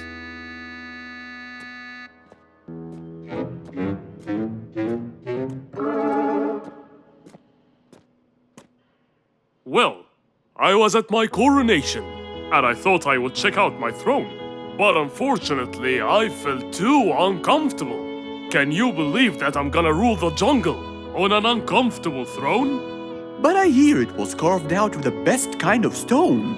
But it still hurts my back. Oh my! Anyway, I've decided to design my own throne. What a great idea! But I need your help to make it as soon as possible. It will be my pleasure, Your Highness.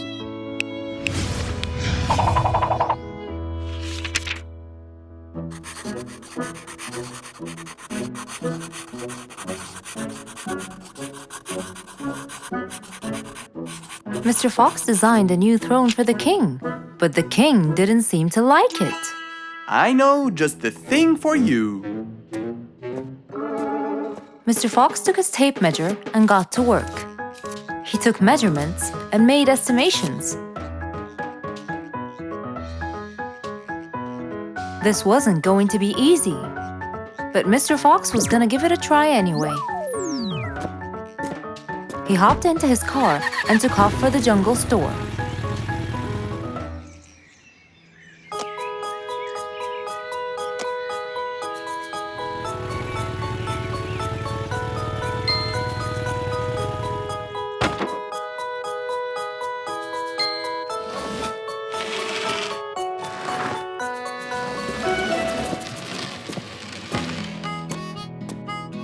All done. Can you please try it now? Wow! That's exactly what I wanted. Glad you liked it, Your Highness.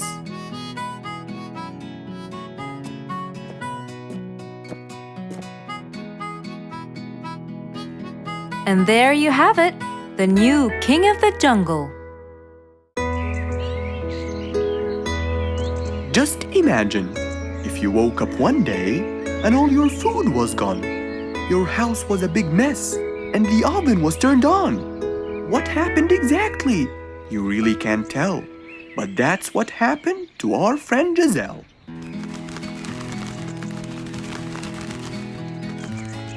It was a lovely morning, just like all others. But when Giselle arrived, she was burdened with troubles.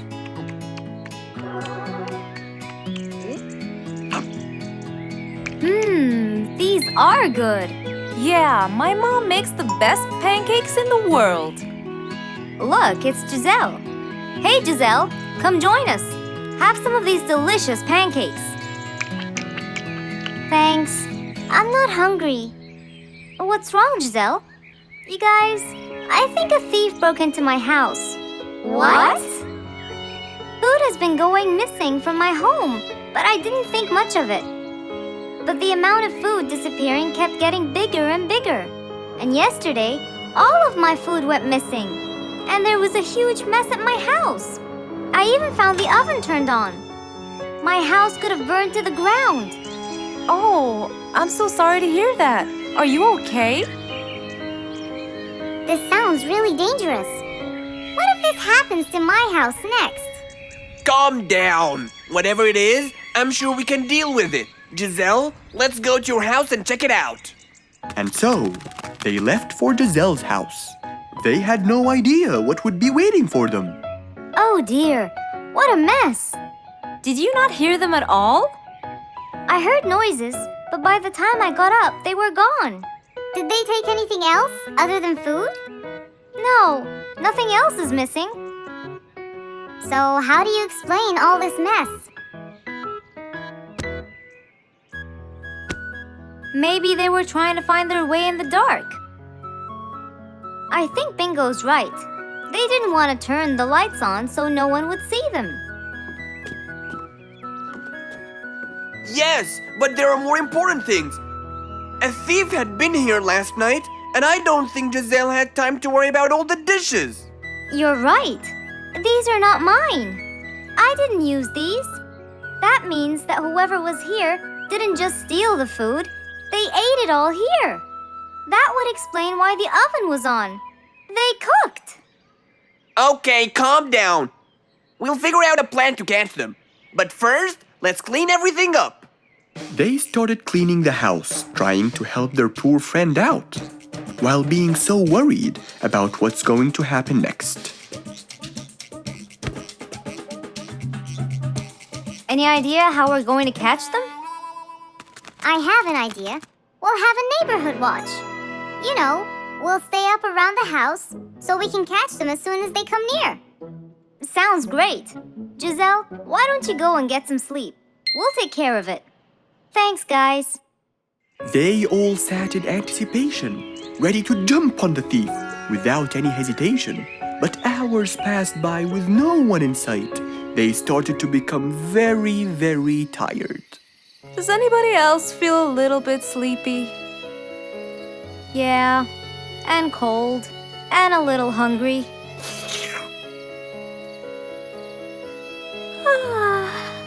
Parrot, do you see anyone from up there? No, no one's around.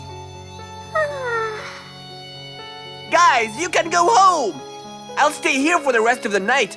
I'm not tired.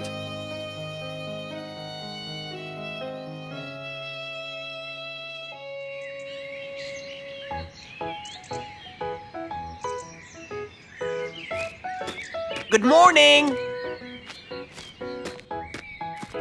What happened after we left? Did you see them? I heard a noise from the bushes near the house, but no one was there. They must have seen me, got scared, and ran away. Wow, you must have looked so tough. How did you get them so scared? I'll teach you guys.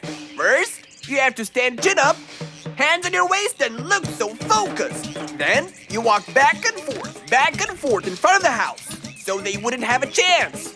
Don't get distracted by anything, and most importantly, carry a weapon. A weapon? Yes, these are mine. A salt shaker and a ladle? It's a pepper shaker.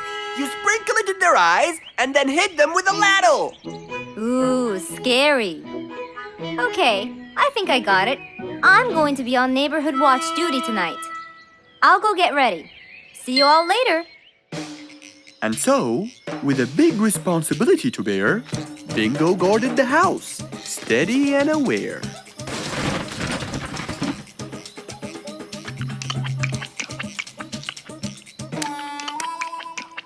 Zebra, what are you doing? What? Where am I? Giselle's house. What is that noise? Did you catch it? Yes, it's Zebra. He's been sleepwalking and eating all your food. Oh no! Giselle, I'm so sorry. I wasn't stealing your food. This happened before. I sleepwalk a lot. Don't be mad. I can't believe it's been you all along. That is so funny. You're not going to tell everyone about it, are you? If she doesn't, I will. I knew you couldn't scare a thief away with a ladle. You could! You know what? I'm just happy Giselle is safe. I'll just go home now. I need some sleep.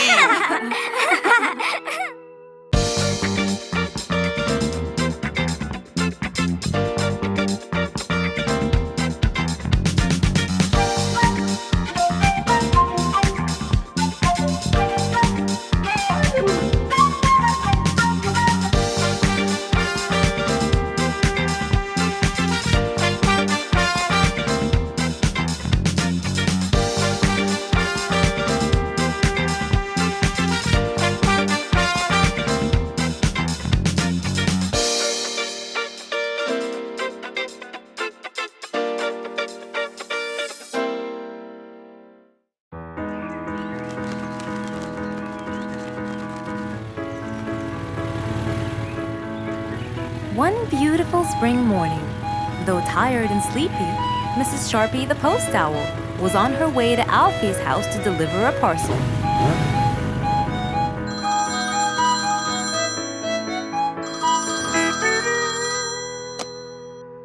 This is Alfie. Who is it? It's Chip, Alfie. How are you?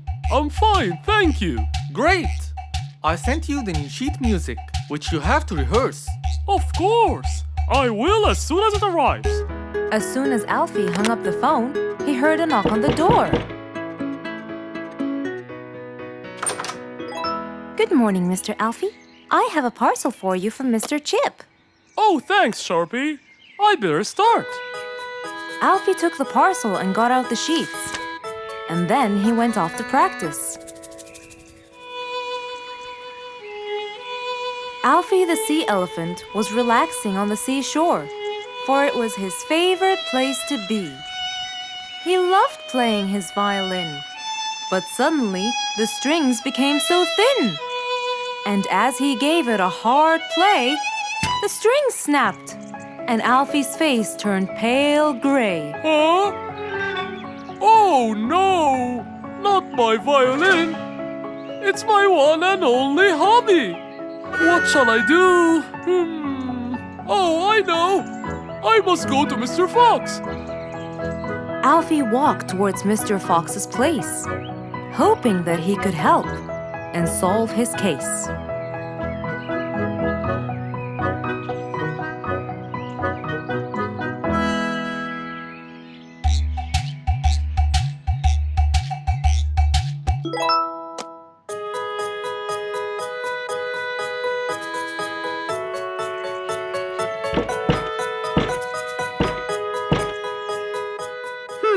I wonder who?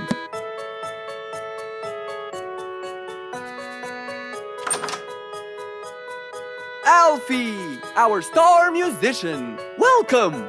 Come on in. Thank you, Mr. Fox. Have a seat. Would you like some lemonade? Yes, please, Mr. Fox.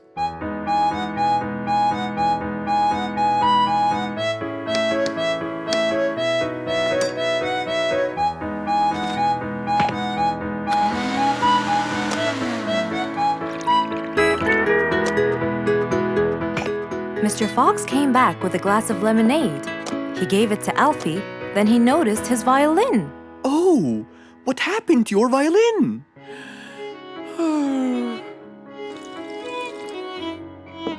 I was playing by the seaside and suddenly the string snapped. What do you think I should do? Well, we can simply buy some new strings and change them. I already bought them, but I don't know how to change them. It's my first time. No problem. It's easy. Now let me teach you how to replace them. First, we remove the old string by twisting this till it's loose. Then, we pull the broken string out of its hole.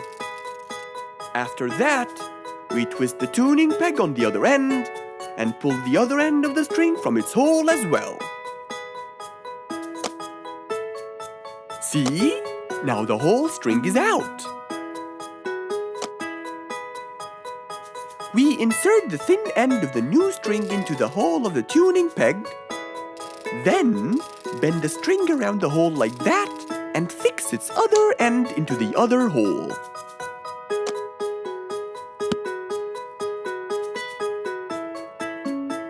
And there's the other string as well. Finally! Go ahead and play it. Okay.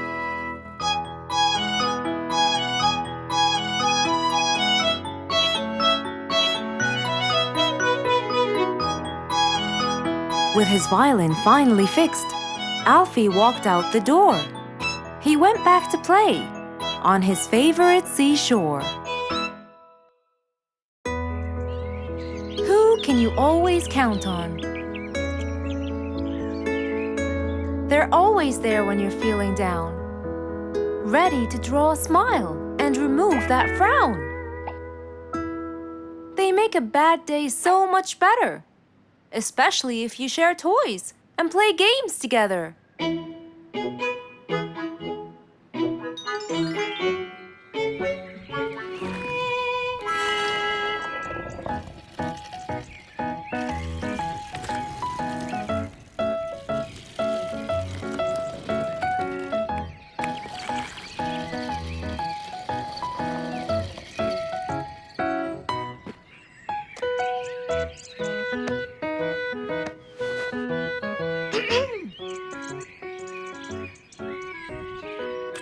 Officer Sherlock Fluffs?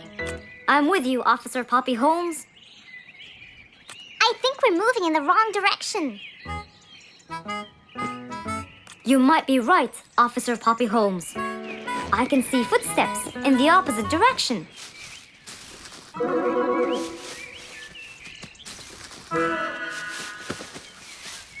Officer Sherlock Fluffs. I think someone is after me.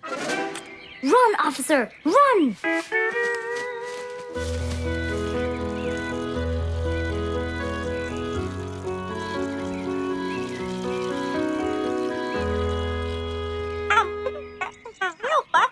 What do you mean?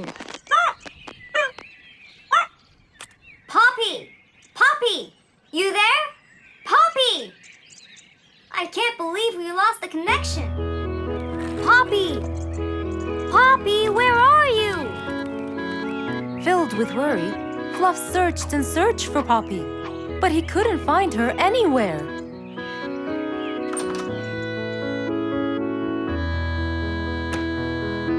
Hey there, Fluffy. What? How come you're here? I thought you'd eventually come home. What happened to your walkie-talkie? It's not working. But we just got it. I know! I was looking everywhere for you. Aw, Fluffsy, were you worried about me? Stop it! We need to fix this thing. Do you have any idea how?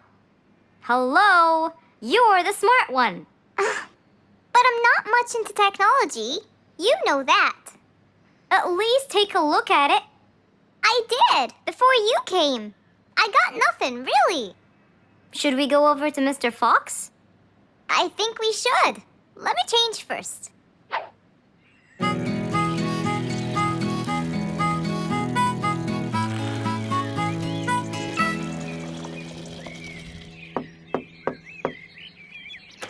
Hello. Hey! Mr. Fox, Poppy broke her walkie-talkie. I so did not. Don't fight, you two. Show me your walkie-talkie. Maybe I'll be able to fix it. Here. But I promise I didn't break it. I'll go to the workshop and see what's wrong with it. Thank you, Mr. Fox. Sure. You really think I broke it? Why else would it stop working? But I didn't. Well, I kind of think you did. You're unbelievable.